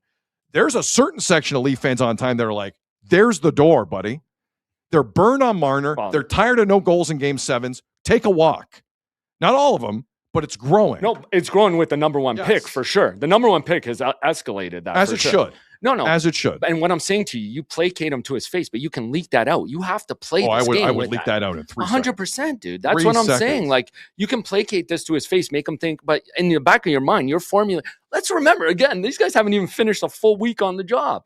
Of They have not. course, when They guys have step not. in, you have to play nice with everybody for a week or two or a month or two. And then you go for the kill shot. Like, you have to have a plan. They're still formulating their plan. So right now, you kind of have to placate to Matthews. But Matthews is the plan. I know. Like, but that, until he's not. no, but like, you have no plan unless you figure out what you're doing with him. That's the point. That's why talking to Berube first makes no sense. No, I'm with you on that No 100%. sense. Again, I'm not convinced that's all real anyway. It might not be. You're Because right. like I said, It might not be. Freach said they did their due diligence already behind the scenes, talked to everybody, and they treat him with respect, which I want to give him credit for. Because when you're in this tough of a situation, instead of just firing the guy, he is a guy with a Stanley Cup Listen, ring. I'm glad they showed him some respect. You want to talk about respect? And somebody correct me in the chat, but I haven't heard any different. Was there one Leaf player at that press conference this week? That's a great question. Not Gilmore, Yeah, not Clark, ex-players, new not players. alumni. And we know Willie's in town. Was there? Oh, Willie's at every know Nyes is in town. Coca-Cola Coliseum event. Were any of them there? What was anyone currently on the roster at Real Sports? That's a great question. I didn't even think about that. Because let's talk about respect. Yeah. Let's talk about respect. Like that's a two-way street. Jay Caro in the chat. They talked to 34 and he doesn't waive the no trade. Then what? It's a good question. Then he's got to keep playing. Well, Unless he's injured. I mean, but that's if you're Matthews, there's no point in that. Because if you want to make the move, now's the time, is it not? Like playing another year for a coach you don't like. That's stupidity. If it is, again, to your point, when do they make the decision? They need to make the decision on Berube ASAP. The multiple days of meetings. Maybe that's is the just- reason you talk to Berube first, because then you Wow. just make a decision and get it over with. That would be, to me, the only argument to talk to Berube first, to make a decision on him right away. Because it even affects the draft pick. But that scenario from Jay Caro in the chat, that's the nuclear scenario that no one inside MLS I don't think wants. so. I don't think so. Yeah, but then you can't. The nuclear to me is No, he but gives then you one team. then the Leafs are they have no option but to leak everything. Everything. And Matthews and all of this, I don't want to be the bad guy on the way out stuff from Matthews, which I guarantee is going on, blows up. So you don't think it's worse him saying he's staying for the 2 rather than he just gives you one team and that's it? That's why I'm saying you kind of got to play with No, him. but At you least he'll can't. give But you the again, team. Azo, like I know what you're saying. You just had Marner walk out the door. You as an organization have no right to just sit there for 2 years and see how it goes. That is not how that's going to go. No one, anyone in that organization who does that is not an intelligent person. No. By the end of this month, and there's still time, and you and I are going to talk about it a lot on this show. By the end of this month, though, yes or no, internally, you don't have to tell Austin, you don't have to tell us, you don't have to tell an insider, but internally in MLSE, there has to be a coffee between Pelly, Cheka, and Mats, Yeah. and an agreement. Is he here next year or not? Period. End of discussion. And if the decision is he's not here next year, Judd Moldaver, line 1. Give me 3 cities he wants to go to. But he's not. He doesn't have to. He can, like you've always said to me, he can only give you one, and that can be it. If I'm the Leafs, That's why I'm saying you can't let it get ugly. All I've heard about John Chake is how much of an a-hole he can be. Well, guess what? Now's the time. You're telling me you're going to judge our offseason in July, I and agree with all this. then you're going to be kind enough for us to climb the mountain to meet the great Austin Matthews and bend the knee and say, Austin, is it up or down, Austin? You tell us. Do you like the new Matias Michelli? Let me know. Is it up or... That can't happen. That can't happen. Agreed. I don't think anybody can argue that. I don't think I'm saying to you, if you're an a-hole to him, that's when he gives you one team. If you placate him and try and play nice, you sell things to him, then he'll give you 3 or 5. So your point, hold on, let me get this straight. So your point is if you're nice to him, he gives you 3 teams. Right. And if it's nasty, it's 1. Right. I think it's 1 regardless. No. I think you're overselling. You just said you went to Judd and said, if he really wants out, then give us 5. I think the more I think about it, I'm wrong. I think we're both overselling how nice Yeah. Matthews is going to be in this. But where it's am I not gonna be about traded nice. thing. You have it right. You've said this 100 times, and it's true. Who's going to look like the bag? And they could play off the media to each other. I think there's a way they both say this is what's best for both sides. That's an idealistic thought. But if you want to play together, that's where this conversation has to go, or it has to be. I'll tell you, there are other, like, with all due respect to Artemi Panarin, this is a whole different level. Oh, of that. yeah. I don't think there's any doubt this about Austin no trade issue is the biggest one the league has ever seen if the Leafs go down this road. Agreed, man. So I don't know. There is no evidence in history to suggest how this would play out for a player of this level. Like, we've never seen it. Dude, we saw how it played out with Marner with the Carolina thing after that got out because it didn't come out before. Marner ain't Matthews. No, I agree. And I'm Marner saying ain't Matthews is it to the next level is what I'm saying. And I hear you, but Marner was just a panicky Bradshaw living, what the hell are you doing thing. But that was so clunky. That was so But clunky. in the end, this is how you do it, though. 2 years out, the conversation, boom. in the end, Matthews has that ace in his back pocket he where does. he has final say. He can Of call course he checkmate does. at any time, Matthews. Matthews can call checkmate whenever the hell he wants. That's why I'm saying you kind of got to placate him. Or you just send him to that team and tell that team, listen, you're not going to completely lowball us here, but you're going to give us. I understand the game, but you're going to give us something. If it comes out Matthews wants to go to LA, LA's under some pressure to bring him in. The Leafs can bury this guy public relations-wise in the city. Agreed. So I know Austin Matthews is somewhere in the desert. I don't know what he's doing right now, thinking I got this. I'm going to take care of this. Judd Moldaver's like, let me handle this. These guys don't know what they're doing. This market will turn on this guy in a second if they leak the right stuff. A second. Yeah. You saw what they almost did to Sundin back in 2009. Right. Matt Sundin knows this world very well. Finally, the Leafs need to turn it on someone and do this properly. Now, it's still the Leafs' fault they're in this situation. I don't have a lot of sympathy for the Leafs. But I refuse to believe the Leafs don't have options in this. I refuse. Refuse. There are teams in this league that have gotten this done. They haven't gotten top dollar back because you're not going to, because you've done this to yourself with the no trades. But there is a way the Leafs can play this where Austin Matthews isn't puppeteering the entire thing. So let me ask you this. Bring back the Marner thing. And again, I'm going to preface this saying it's not on the same level with Matthews. So you can't yell at me again. I'm telling you, I know that. I know that. But didn't we find out about the Carolina thing afterwards, after the trade deadline had passed? It was all leaked by the Leafs, yes. Afterwards, because they were looking bad for never asking. Because they looked moronic. Right. So then they had to leak it to save themselves. Yes. Right? Like they could have done it before when the trade first came in. And they barely saved them. Like I still don't think they did. Never blame Marner for that moment. 100%. I personally have no blame for Marner. But to me, it's the game you could play with the media because that came out way after the fact. They're gonna say, no, we did ask him. He didn't say yes. They're gonna have to. Viper in the chat, Sundin knows exactly the situation Matthews is in. Yep. Do you think Matt's got this job because of this moment? Maybe. I don't want to belittle Matt Sundin's intelligence and his hockey sense, but like the parallels here are eerie. Really eerie. I'm more on the side now. Matt's was Pelly's call as his shield and somebody else. I think you and I have sussed this out. I think so too. With the help of that Steve Simmons report that Ed Rogers is the one who wanted Chayka. And again, I don't think we mentioned it yesterday. When Chayka was on overdrive, he mentioned Pelly twice or Ed Rogers twice. Like he mentioned Ed Rogers before Pelly, and the second time he mentioned Ed Rogers as giving him his directives and didn't mention Pelly at all in that interview. That's a tell. I agree. By the way, can I address something in the chat? I keep getting, and especially Troy, fix your cam. Azzo, your cam is terrible, bro. Way too dark.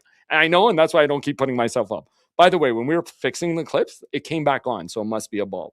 Because I came back on and it was bright, and now it died again. So I don't know what happened. I'll show you after. Azzo, very quickly throw yourself back up because the listening audience is kind of bored with it. Let me just see you. Oh my God, you're something. It's better. I still say this is the best you've looked in a long time. No, it gets worse. Oh yeah. See, here's the only. No. Yeah. Maybe I'll just stay here and talk from here. You look like you're. You look like you're a whistleblower in a Fifth Estate episode. Look at this. The sick employee that will go unnamed had this to say. This is like a Dateline episode right here. No, man, I didn't see it coming. I thought he was a really good guy. Oh, wow.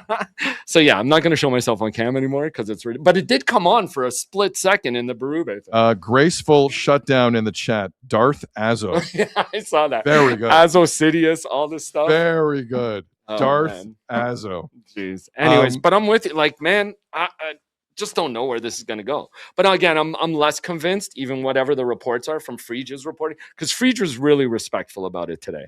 And I think it's just a conversation they have to. I don't think it indicates in any way that Berube is back. And if he is, it's for what the listener said, which we have said 100 times. It's for a shield for Chaika, which is not why you want to bring back a coach. If Berube stays for either a shield or his salary, heaven help this entire hockey market. Agreed. Cute Steffi in the chat writes, MLSC wants Austin to flinch. Austin wants MLSC to flinch. Either way, Matthews is getting paid. That is accurate. Austin Matthews will get paid. Yeah. That's not that issue. No doubt. Well, where he gets paid. You think teams have concerns about his health? Like, do you? I do. I mean, I think the quiet part is being said out loud throughout the league. Berube is burying Matthews statistically. It's his coaching style. I think right now that saves Matthews in that discussion. Do I think he has health issues? Hell yeah, I think he has health issues. You don't run to Germany mid-season and then shut up about it to the Toronto media because you don't have health issues. Obviously, you have health issues. But you know what? I don't care about Austin Matthews' health issues because he doesn't care if we know. But it affects what teams will be looking at him. Well, that's their problem. No, but I'm saying in Austin's interest to get a team to come after him or to get that contract, he's going to have another good season. Nah, I don't know about that. Hey, he still won a gold medal at the Olympics. Yeah, how much did he do? But listen, American markets are not that bright. That's true. True. That dude was front and center on NBC and all over the place. The Hughes brothers were really front and center. Hellebuck really front and center. Austin Matthews was there though. Austin Matthews' profile has never been bigger than it is right now in the United States. Now's when you deal him. If you're going to deal. No. To get maximal, and again, you're probably not going to win an Austin Matthews trade, but you get maximum return on him if you trade him now with 2 years left. So one more question I had asked you, and I don't think we got the answer to. If they go to Berube and ask him if he thinks he can change his coaching style and his style of play and all that, what do you think he says to them? I tried multiple times to change my style last year. I think this is not the right mix of players for me to do it. Okay. Because the other thing Berube has, as much as I think the year before was all goaltending, still kind of a different team too. Yeah. There was no Michelli on that team. Right. No Dakota Joshua on that team. Like there was a Mitch Marner on that team. Like it's a different team that he coached. So he can easily say to them, I know I publicly almost cried when Brad Treliving was fired, but he did also screw me. We didn't talk for most of the year. we didn't talk 2 days before the trade deadline, but I really care about him a lot. That really concerned me, actually, those comments from Berube. Right? Really concerned me. Well, but again, really concerned. And again, even in this, Berube holds some of the power because, like you said, he's still under contract for 2 years. Hey, look, is my camera back? Look at this. Let's see. Hold on. No. It faded again. There's there's a shadow dark mode. I was back for a minute, though. We'll take a look at it after. We're fine. Let's stop referring to it. All right. How about this comment from Calvin? Sid Azzo, do you think part of the conversation with Matthews is if he wants Nylander to be part of the Leafs anymore? I'll let you handle it. Well, or if he should be on his line, maybe? Look. I still think the truly uncomfortable conversation in this town is what does Matthews really think about the Radko Gudas incident? Yeah. Right? Yep. What does Austin Matthews truly believe in his heart about his teammates after that? We haven't really heard much because they try to dig into that subject with Matthews on locker cleanout day, and he just said, didn't feel great. And then he moved on. And then he talked about the suspension a little bit. In terms of his teammates,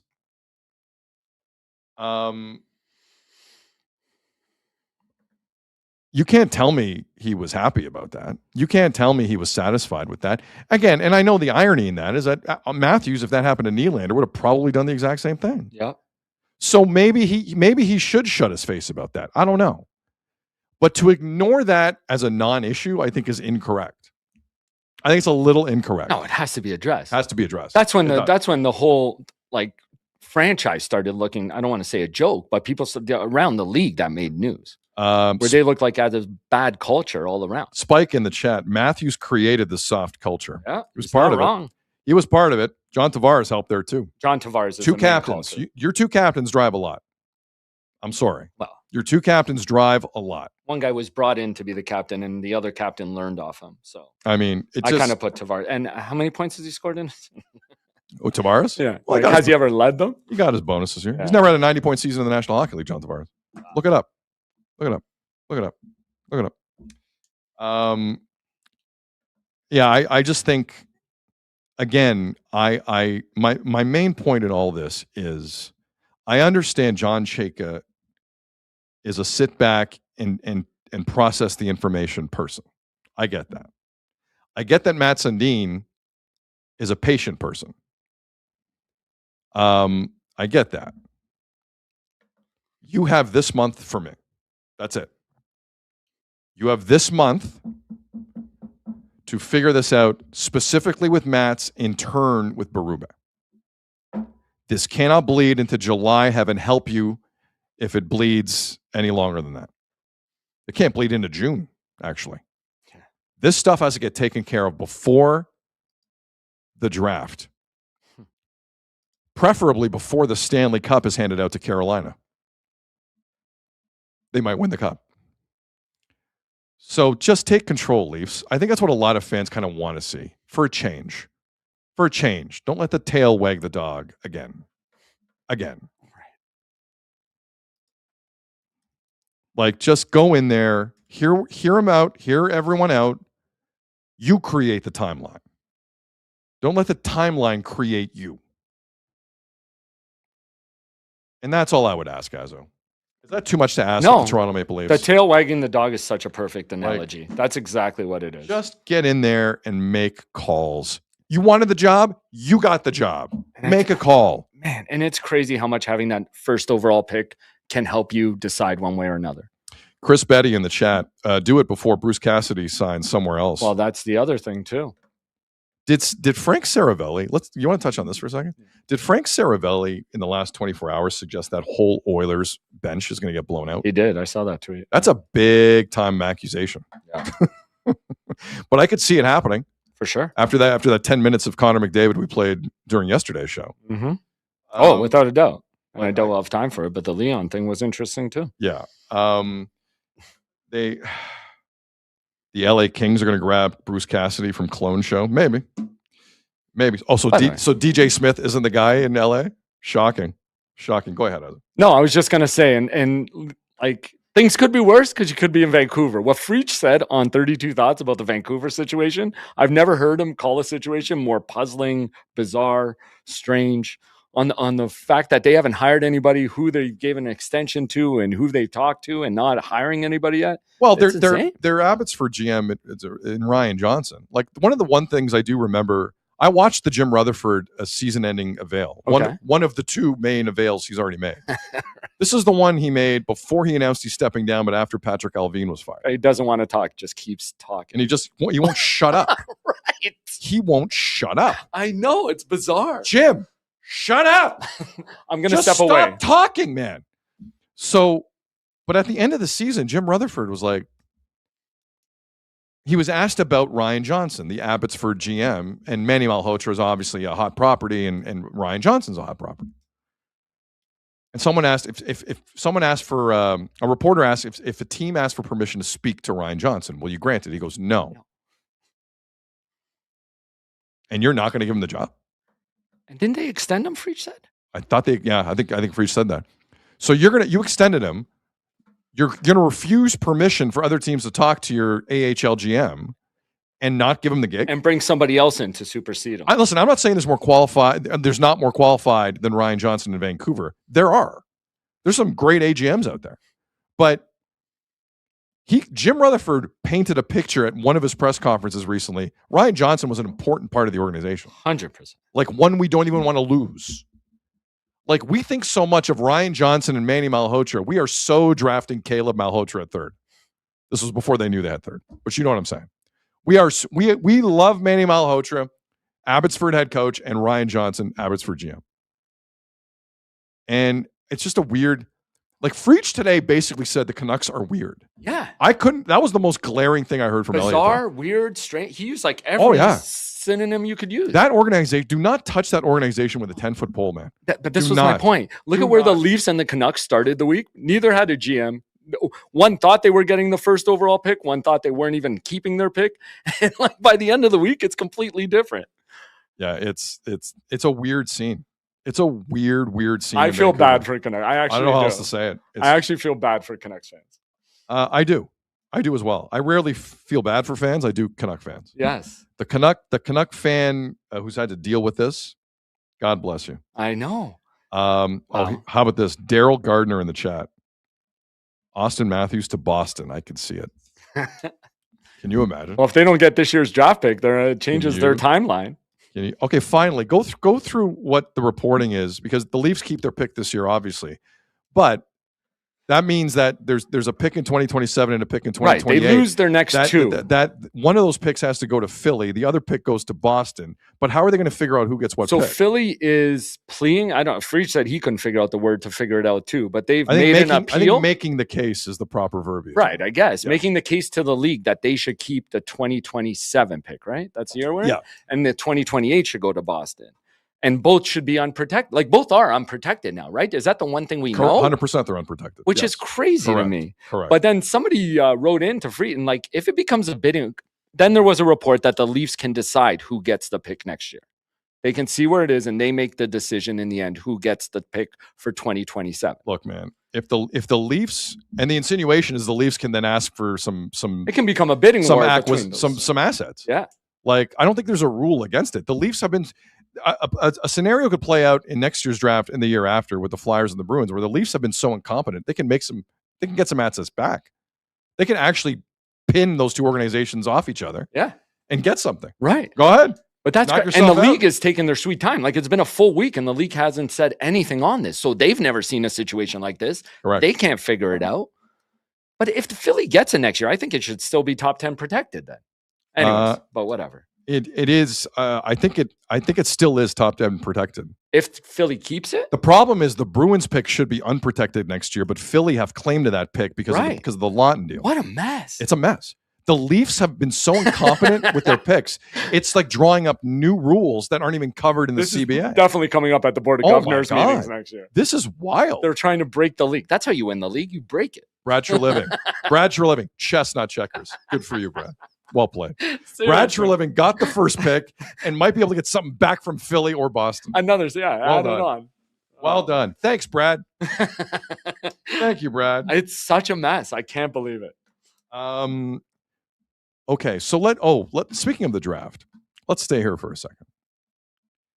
Because now the other debate, obviously, that we're going to have between now and June 26th, which is the draft night, with the Leafs holding the first overall pick, is what do you do with it? Huge question. Now, I really think Stenberg is going to get picked by the Leafs because Sundin's there.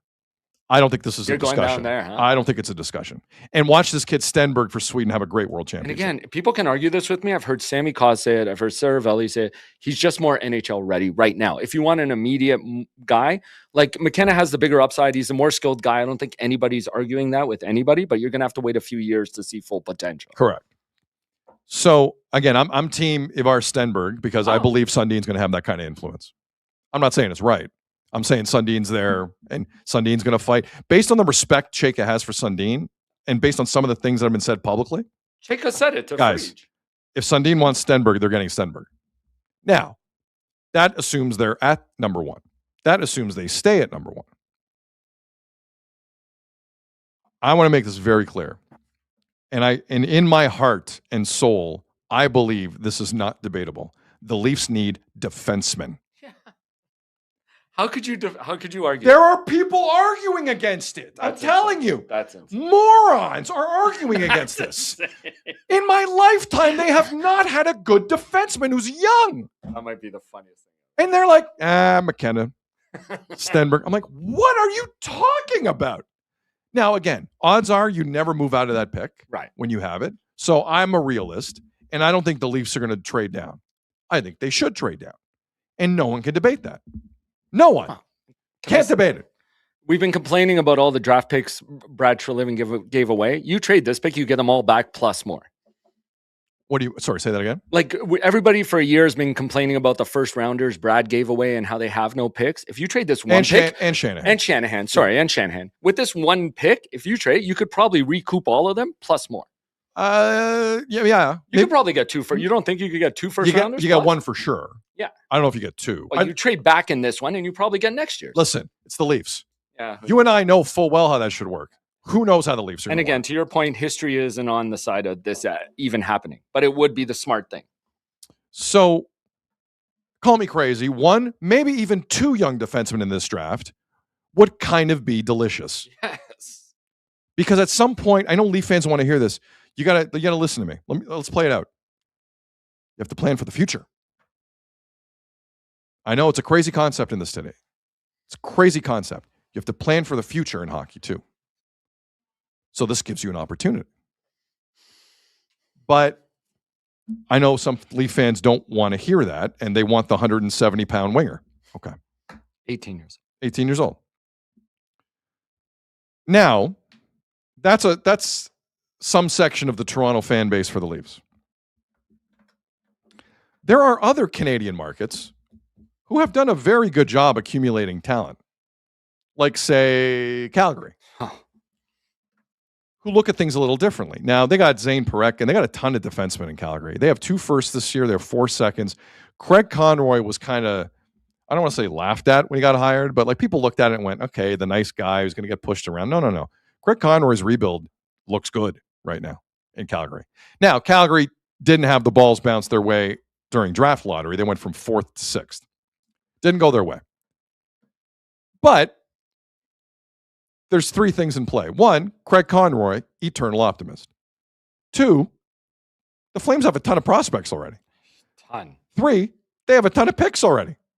So you're still going to get someone decent. But Craig Conroy spoke to the Calgary media not long after the draft lottery Tuesday night. And I was interested in what he said regarding defensemen. Now, again, I will remind you of the young defensemen that the Calgary Flames already have in their stable, to the point where like trades might have to happen eventually. They're going to pay everybody.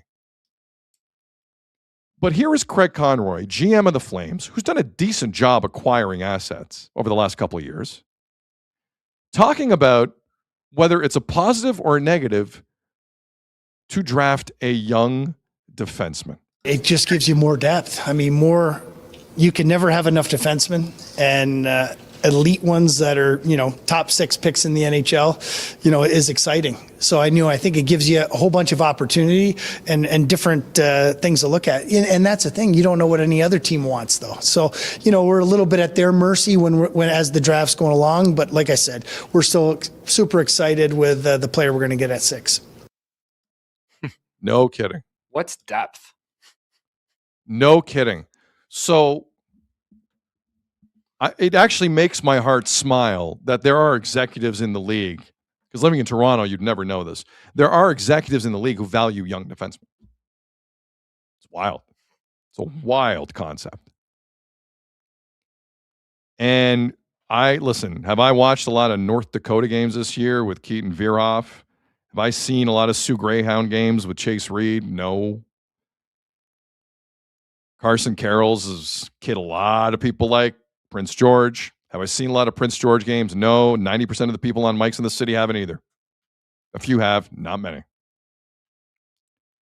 But from what those other folks tell us, for the Sammy Causes of the world and the Bukalas of the world, good on-air people who know what they're talking about, and the Craig Buttons of the world, good on-air people who know what they're talking about, there's the potential here to have a defenseman go in and listen, you got to give him time in the NHL. We know this with defensemen. And patience is not a virtue the Leafs have in abundance. But you got to try. You can't just Jake McCabe your way through life and expect to win a Stanley Cup. You got to try to get a young defenseman. And there is a drop-off from what you're reading. Like a Daxon Rudolphs, I don't know if they're the same kind of defenseman. We're all slowly kind of learning this. We're being taught this by the Sammy Causes and the Bukalas and the Craig Buttons of the world. and the Frankie Corrados and the Koliakovos too. Like they've done a lot of junior hockey in their life as well. They know what they're talking about. But do not keep dumping on the idea of drafting a young defenseman in the city. It is reckless to keep ignoring that. Reckless. And I hope that changes with this management group. Again, John Chayka has not made one trade or signing. Matt Sundin has not advised on a trade or a signing that we know of. There's no evidence to grade them on yet. It's the first week. It's technically day 4. But we can't keep flying past this, guys, if you're a Leafs observer in any way. In any way. And I know this sounds crazy, and I have no problem getting clipped on this down the road in my life because I fully intend this podcast to be around for a while. I would trade down from McKenna and grab 2 of these 3 defensemen if I had the opportunity. It's tough. It's tough. But let's say you trade down to 3. Let's say you make. Where are the Rangers drafting this? I believe 4 or is that 5? Hang on. Are the Rangers at 5? Somewhere there. One of those. Oh yeah, Blackhawks 4, Rangers 5. Let's say. Do you think the New York Rangers would be interested in Austin Matthews? I'm guessing yes. Yeah, Rangers 5. Is there a world where if Austin Matthews gives you the heebie-jeebies about staying with the team, and you have Vancouver out there, and you attach, let's say you attach a first overall pick in William Nylander to Vancouver for the 3rd overall pick and another 2 pieces. Let's say you talk that. Let's say you call the Rangers. Mats. I keep doing this with Austin Matthews. Austin Matthews. Do you like New York? Yeah. Great fashion scene. All right. So you call the Rangers at 5.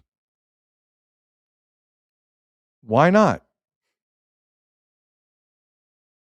You can end up with 5 or 6 assets, including 2 of those defensemen if you swing that. Or do you want the 170-pound winger? It's up to you. I know what the odds are. They're gonna stay on the first overall pick. I think it's Stenberg. I don't think it's close. I don't think people are kind of thinking about this Sundin connection. More and more now. people who know are saying that. It's crazy. I'm sorry. I don't see it going the other way. I think it's funny, all these people in the chat, because we're getting a lot of it again. Just McKenna's consensus number 1. He has been for 2 years. McKenna's the choice, no pick. Let me say something.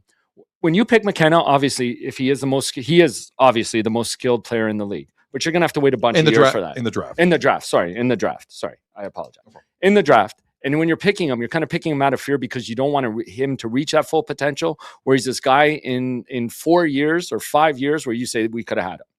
He's not really he's not all you need. Correct. That doesn't do it. Even if he is Marner, he's less defensively responsible than Marner even was. You're just going off that. The fear of not drafting McKenna is that you look at him in 4, 5, 6 years and say, wow, we could have had that. When it could help your team a lot more to get these guys. And like you said, if you could get 2 of the defensemen in this pick, I get it. First pick, you have to go with the skill. And I know that's what everybody's trying to say here. And I think that you draft McKenna more out of fear. Even the people don't even want to have the Stenberg conversation. It's crazy. Slosh Hogger in the chat, and I know this is tongue in cheek, but Slosh Hogger writes, "Wait a bunch of years." Right? I'm going to say this out loud because we don't say it enough. You need defensemen to win in this league. The Toronto Maple Leafs have not won since 1967 because this is not a patient market. Never has been. Ever. With defensemen, you have to be patient. Watch the Sabres game tonight. With defensemen, you have to be patient. This market will not allow it. This organization is under so much stress, they are not capable of it. I know I'm screaming into the abyss here. I know the Toronto Maple Leafs will not do something like that. Patience is not a priority. But the lack of patience has crippled you for decades. 100%. So go draft the kid who's 170 pounds again up front and see where that gets you. I'm not dumping on McKenna, but that's not your need right now. It's not your need. And until this organization realizes that you have to be patient with some kids on the back line in order to one day be in a conference final, this cycle is just going to repeat itself, Leaf fans. At some point, you have to go, let's just wait. Let's do the thing we have to do with a young defenseman. Let's wait. And because they're not all going to be Leighton Hudson. They're not. But the Leafs are not capable of that. The pressure is too great in this town. And that has led to what you've seen. The pressure to be great has not allowed them to be great. Right. That's the Leafs. That's multiple administrations. I'm not pinning one person for that. That's multiple ownership groups, multiple administrations. But at some point, that madness has to end, especially with multiple good-looking defensemen in this draft. I'm not saying it's Cale Makar. I'm not saying it's Hudson. Hudson should have been up for the Norris. You got to wait on these defensemen. But sometimes they're there. Sometimes they're there. And if you want to get creative, you can get creative. But again, I am a realist. The Leafs in this the fear of missing out on a McKenna or Stenberg will override any need for a defenseman that you need. That's the madness of this hockey market. And that's not a fan issue. That's an ownership administration issue. They want to keep their job, and this is the best way they know how. Yeah. Safe play. Dude, it's so funny when I hear people say, like, the last really good defenseman the Leafs had was Caberlet. Like, dude, that was almost 2 decades ago. A long time ago. Like, you know what I mean? Even when Caberlet was here, people weren't screaming at the mountaintop Norris. 100%. Give me what a I was break. going to say. Like he wasn't even that. Like any of you really like Caberlet that much back then. Get the hell out of here. It's so true, man. Get the hell out of here. It's so true. Like, you know what's hilarious about this? It is about those future picks. Because if you had the number 1 right now and you could pick McKenna and you could let him go back to college and let them bottom out and maybe get another top pick next year, like, we could start talking about a future. But, like, they don't have their next 2 picks.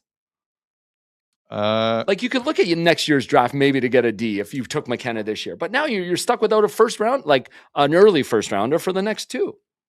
It is a weird year for the Leafs to get this pick.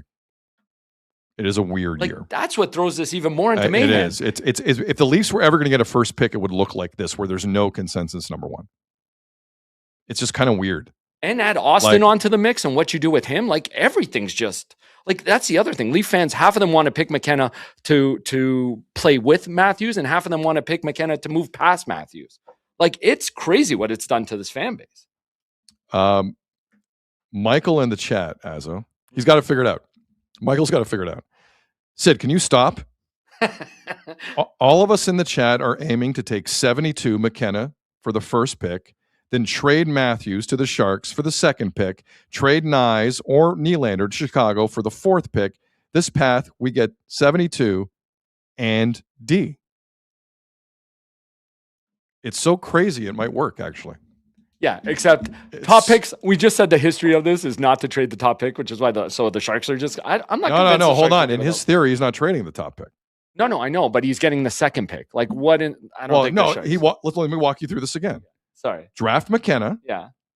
Trade 34 for the second pick. Trade Nyes or Nylander for the fourth pick. There's your move. Well, we just said teams don't typically trade their top picks. So why would, like, San Jose? No, they don't usually trade the first overall pick. Teams trade their top picks now and again. In the top 5? Yeah. There isn't much of a history for that either. Oh, I've seen that before. You see it more than the top pick. But top pick, no. Picks after that, once in a blue moon. I'm not convinced the Sharks trade number 2 for Matthews. If they were close to a playoff team this year, I think the appetite with Mike Grier in San Jose is different than people think. I think Grier is a smarter guy and looks at the future more than just but if you have Celebrini and all these young players already, you feel like the future's already there. To your point, Sid, you need defensemen. They have 0 defensemen. But a defenseman this year is not going to help you. Yeah, but if you get Austin, you still have no defenseman. You're just saying they're looking at the future. That's fine. But what I'm telling you is, I think they got close. They had an MVP candidate, Macklin Celebrini. Don't get into the playoffs. What does that mean? No. So you're saying their main goal is to get into the playoffs, not win the Stanley Cup. I didn't say that. I But say you are. well, guess what? You can't win the Stanley Cup unless you're in the playoffs. So the Sharks have a guy in Macklin Celebrini who's 30 to 40 points better than the second place scorer on the roster. So in theory, what do they need? Help for Celebrini. But they have less defensemen than the Leafs. So they're not winning a Stanley Cup they're, anyway. But they're thinking, well, who's to say it's just Matthews you trade? Okay. Well, okay. Now, again, this is what we got. This is exactly what we got into at the bar last time. Yeah. You just went on about how important defensive are. time. You just went in how important defensemen are. They have zero defensemen in San Jose. Okay. Well, the Leafs they don't have great defensemen. Right. But they have Jake McCabe signed for another 4 years or 3 years. But it could be easier for San Jose to take a defenseman, or if McKenna's still there. No, but Nazo, you're like, that defenseman you draft this year is not stepping into that lineup. I know, but their future's bright because they have Celebrini. But what if they don't follow me here? Okay. What if they don't care about the bright future because they already have a Celebrini? Oh, What if ownership is telling Greer, which by the way happens all the time, Right. and happens in this That's city fair. all the time? That's fair. We would like to make the playoffs. I'm trying to next look year. at the future for them. But they've been looking at the future for 10 years in San Jose. And again, I don't do anything for them until the Leafs make their pick or figure out what they're doing. Because if they do take Stenberg at number 1, then guess what? They can still get McKenna at number 2 if they want to go forward. I think it's madness to take Stenberg and McKenna. I think that's I'm madness. saying if San Jose have the number 2 pick, I wouldn't do anything until I see what the Leafs do with the first pick. I think there are teams. Last thing on this, Azo, and then I'm going to give you the good news of the day. I got good news. Not for us here, but for some other country. Below the Leafs in this draft are teams that are desperate to be better next year. I agree with you on this. The Canucks have taken a you-know-what kicking in the market, and deservedly so. San Jose had that playoff feel for a while, but didn't make it. And the Rangers are the Rangers. Go Calgary too. Nah, Calgary. They stripped everything down, Calgary, basically. But they got a new building coming. They got that good young core. Not next year. Yeah, but Not next year. All right, sure. For bleeps and giggles, throw Calgary in there, although I don't think they're there. You have the Rangers. I'm not putting the Blackhawks in there. You have the Rangers, who want to be better next year, the Sharks, who want to be better next year, and the Canucks, who are just an idiotic franchise. why wouldn't you put Chicago in there? Because they're a bad team. Well, exactly. So they might give you more to try and beef it up. Yeah, but I don't think Chicago are in the world where they're trading you for an established like Austin Matthews. Let me say this. You think they're that close? That's the only place I'm going with it. Not that they wouldn't want Matthews. I'm just saying I'm looking at teams that want to contend Who are next desperate. season. Yes, okay, and fair. who are desperate. And the Well, Rangers are desperate. You're right. The Rangers. I don't know if San Jose's desperate like that, but the Canucks are desperate. In the 2 That's years what I since know. Chicago got Bedard, what have they done? Nothing. They've fallen Nothing. further. So they are I'm right there with you. desperate. They are desperate right to there get with you. another superstar.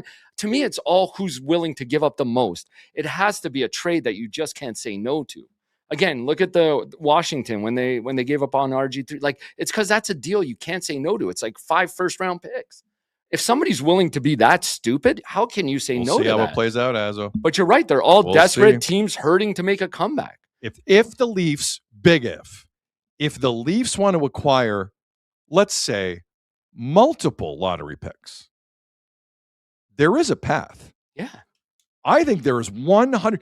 The Rangers wouldn't bring in Austin Matthews, Agreed. Really? I see that. I think there's a path there. That's what makes this all crazy. And again, they're probably staying at first and doing nothing and taking the pick. Michael in the chat says Hawks is crazy for nines. Like, there are a million different ways you can go with these teams right behind you where you can get multiple picks. That's one of the biggest things as we wrap up that the Leafs have to figure out. What is Matthew Knies? Yeah, that's added to the list. man. What is Matt? That's a big one. That is a big one. Because you have him lined up. He's signed. It's not for crazy money, and there's not a no trade really on it. It's a funny very thing foreign contract to the Leafs. It's a big one, but it's number 4 or 5 on the list for them. For now, it is. Yeah, no, I know. It could vault up the standings very. Because you got Berube, you got Matthews, you got the number 1 pick. Don't tell me he goes up before any of those. Last thought, Ken in the chat. So we all agree we take McKenna. Yes, we all agree. Obviously, I agree. Obviously, Take McKenna. Okay. Obviously. Final good news story of the day here, Azo. Can I say one thing? Yeah, go ahead. On the Athletic put out a thing where Dom Lucian, I believe, if I'm saying that name wrong, I apologize. No, Dom Lucian. Lucian. Yeah, I love his work. He's great. Him and who was on the byline with him? I think I said Jonas. Jonas? Was it Jonas? They did a checklist, a Stanley Cup checklist, where first Dom went over the last 15 Stanley Cup winners, saw what it took for all of them to win. And then they applied that to all every team in the league this year. Next year, I got to read it a bit more because it was a bit of a long piece. There's some interesting stuff in there on what the Leafs have currently that would fit that checklist and what they need. Maybe we go over it if there's a slow day next week. It's very interesting. Okay. All right. About what the Leafs have and what they need and how the number one pick, getting the number one pick changed all of it this year, this week. So. It changed things. I don't know if it changed everything. It changed a lot, though. I want to push back on it changes everything. Not everything, a lot. No. I think it changes a lot. I don't think it changes anything with Matthews, if I'm being honest. No, I agree. I hate that people are putting these together. I'm with you. I'm not putting that together. I think it's too complete. Some fans want to put it together. Again, there are the fans that put McKenna is the reason Matthews is going to stay. Like, I'm not with that. And take him back to the playoffs next year. I'm totally not there. 100%. So the World Cup of Soccer is 34 days away. Oh, we're ending where we started. We're a full circle show. The school year in Mexico normally would end 6 weeks after the World Cup begins. Oh, wow, really? It goes late in Mexico. That is. The Mexican government have announced they're ending the school year 6 weeks early. Come on. Kids are out of school when the World Cup starts. Wow. Shout out to Mexico. And is it Claudia Sheinbaum, the president? Pretty good. President Sheinbaum. Because my earliest memories as a kid watching soccer was Mexico 86. And we were out of school by then. Yeah. We were that's a memory I had when I was a kid. Shout out to Mexico. They're canceling 6 weeks of school for the important stuff. Good for you. Good for you. Snaps for Mexico. Snaps for more than snaps, man. That's amazing. Let's just renegotiate Kuzma and we're good. Snaps for Mexico. We let our kids watch the what was it, the semifinal game in schools. So yeah, that's right. Yeah. Which was the last highlight for Canada in that Olympic hockey tournament. Okay. Any last words, Azo? Are we doing our gratitude thing? Well, I want to say one last thing. Go ahead. And I'm so mad I can't be on camera for that. I don't want to shout out all the mothers out there. I don't care how you look. Yeah, you do. You've been looking like that. You've always made fun of my look. No, I'm kidding. No, I mean, well, your looks in the camera are not the same. Shout out all the moms out there for Mother's Day, especially mine, who's, I'm really tight with her. It's been me and her for most of it. That's not what she tells me about. Yeah, I know. Of course not. But yeah, she's always been so supportive of all this that we do. And even my aunt out in Arizona who watches us every day from out there, she's even grown fond of you for some reason. Shout out Arizona. Say hi to Austin Matthews. Right? But shout out all the moms, single moms, working moms, the stay-at-home moms. All of them, man. For Mother's Day on Sunday. All the moms. To do that. I thought we were going to do our little circle of gratitude today. Well, we will. Okay. Before then, one last thing. We keep lying on the last thing. People want to know about your backlash pick for this weekend, WWE Backlash. Oh, geez. So which Mart? I can't even remember what the full card is. By the way, I thought we were going to talk Jays. I had a way for them to get out of the straight. Like, sorry, let me do it here. Go the way of the Italian team in the World Baseball Classic. Put an espresso machine. Get some espresso baseball going. Let's go. Put an espresso machine in the dugout. Back up 2 feet. Okay, go back to yourself. Back out for the listening audience. Azo is wearing an Italian baseball World Baseball Classic espresso baseball shirt. Let's go. They need to wake up, put an espresso machine in there, and beat the hell out of the Angels. They need to. The shirt is clinging to Azo like a long lost relative. Because I'm sweaty with all this light stuff. And anyway. It was also chest day yesterday for Azo. So what is the main event again for Backlash? Well, it's Rollins and Braun Breaker. What else is on that? I can't. It's been such a busy week, dude. I have not kept up with this at all. You know what? I will allow it. Yeah, I will. We've done so much this week. Okay, so Seth Rollins, Braun Breaker, I guess, is technically the main event. Your boy Trick Williams and Sami Zayn again. Io Sky versus whoop that trick. Yeah, and whoop that trick. He's gonna beat the hell out of Sami Zayn. All right. Danhausen with a mystery partner versus The Miz and Kit Wilson. That should be a show. It's a real. Roman Reigns versus Jacob Fatu. How could I forget about that? That's going to be quite the match. Something's going to happen there. All gas, no brakes. I mean, it'll be interesting to see if they give Braun the push over Seth. I think they might. Mm-hmm. Again, I think they'll be This sets up moving to SummerSlam, so there'll be some interferences somewhere here and set things up. There's never interference in a wrestling match. All right, before we go quickly, the Seixeiro Show Circle of Gratitude at the end of the week. Myself, Azo in the chat, go around the horn and say what we're thankful for. I will begin and say that I am thankful for a lot of great hockey insiders in this country who've been doing a lot of great work lately in terms of the Leafs, in terms of the Canucks search. And I'm sure some Ottawa Senators news will be popping up here pretty soon. So I know they take a lot of abuse online and continue to do a great job. And I know people doing good jobs bothers some of you. So I encourage them to continue to do great jobs. I'm grateful for hockey insiders in this country. Azo, what are you grateful for? Again, I'm going to shout out all the moms there ahead of Mother's Day on Sunday. I'm going to the game with mine on Sunday. There you go. You know, yeah, that's it. So treat your moms well. They all deserve it, no matter what they do. Most important, you want to go through some in the chat before. I'm grateful for cinnamon buns. Dude likes the cinnamon buns. Cinnamon buns are awful. I hate cinnamon buns. Wait, buns. what? I hate cinnamon buns. Come on. Hate it. Oh my, what? Do you hate cinnamon? Generally I hate cinnamon. Yeah. I hate cinnamon. So Mike, I guess, is a Leaf fans. I'm thankful for the first overall pick. Every Leaf fan should have the same answer. We should say we're grateful for the Leafs. Gave us a ton of content this week. And we're just getting started. And we're just getting started. We are just getting started. Wow, Chris Betty, even though he's been taking a beating all week, he's grateful for Steve Simmons and what he did this week. There you go. Mario in the chat, thankful for Sid Skywalker and Darth Azo bringing balance to the sports force. I like that. Dude, how sick of a shirt would that be? By the way, I'm gonna wrap it up with this idea. I'm not gonna say who told this to me. Somebody wants us to pull off a Freaky Friday down the line where I'm doing the show from your seat and you're doing the show from my seat. I'm gonna have to teach you everything. And I'm wearing your stuff and you're wearing my stuff. I bought you a shirt I would usually buy this week, so you can wear it. You got me an Okamoto quesadilla shirt this week. Quesadilla power, baby. Somebody thought in the shirt they bet I was wearing it today. Now that I bought it for you, I can't buy it for myself. Yes. And hey, you know what? I changed mine. I want to add one. Grateful for getting the Toronto Temple to the city. Toronto Temple. As they open up tonight, man. Let's go. First game for Toronto's WNBA franchise to Teresa Resch and everyone with that organization. By the way, they just signed the CBA a month ago. They had a month to put this together. It's crazy. The Tempo's challenge here was insane compared to other WNBA franchises. It's insane. It was nuts. And they got it together. It's going to be a huge crowd at Coca-Cola Coliseum in Toronto, and it's going to be a big weekend. Yeah, actually, I bought tickets for game 2. I couldn't go tonight. I'm going to go to game 2 of the Temple. Let's go, Tempo. Somebody asked if we do the Freaky Friday thing, do I get to wear the Bob McCowan headphones? I can't find it now. I lost if you it. want, Damn it. If you want ear lice, yes. Let's start where we ended again. What's the new one going around? Oh, the Hunter virus. I nearly caught it in the washroom here. No kidding. Gross, guys. Wash your hands. By the way, wash your hands. Grateful for people wash their hands after the wash your hands, you pigs. You just touched God knows what in there for 30 minutes. You stroll out like you're in an apple orchard with not a care in the world. Get out of here. I should report that clown to wherever I report them in the building. No, dude, can we report to anybody? I came in downstairs. Yeah. Somebody came up to me and said, do you know where the locksmith is? I go, no. But I've been asked 5 times, do I work here? I look like an employee of the building. Well, I have a knapsack, a menacing look.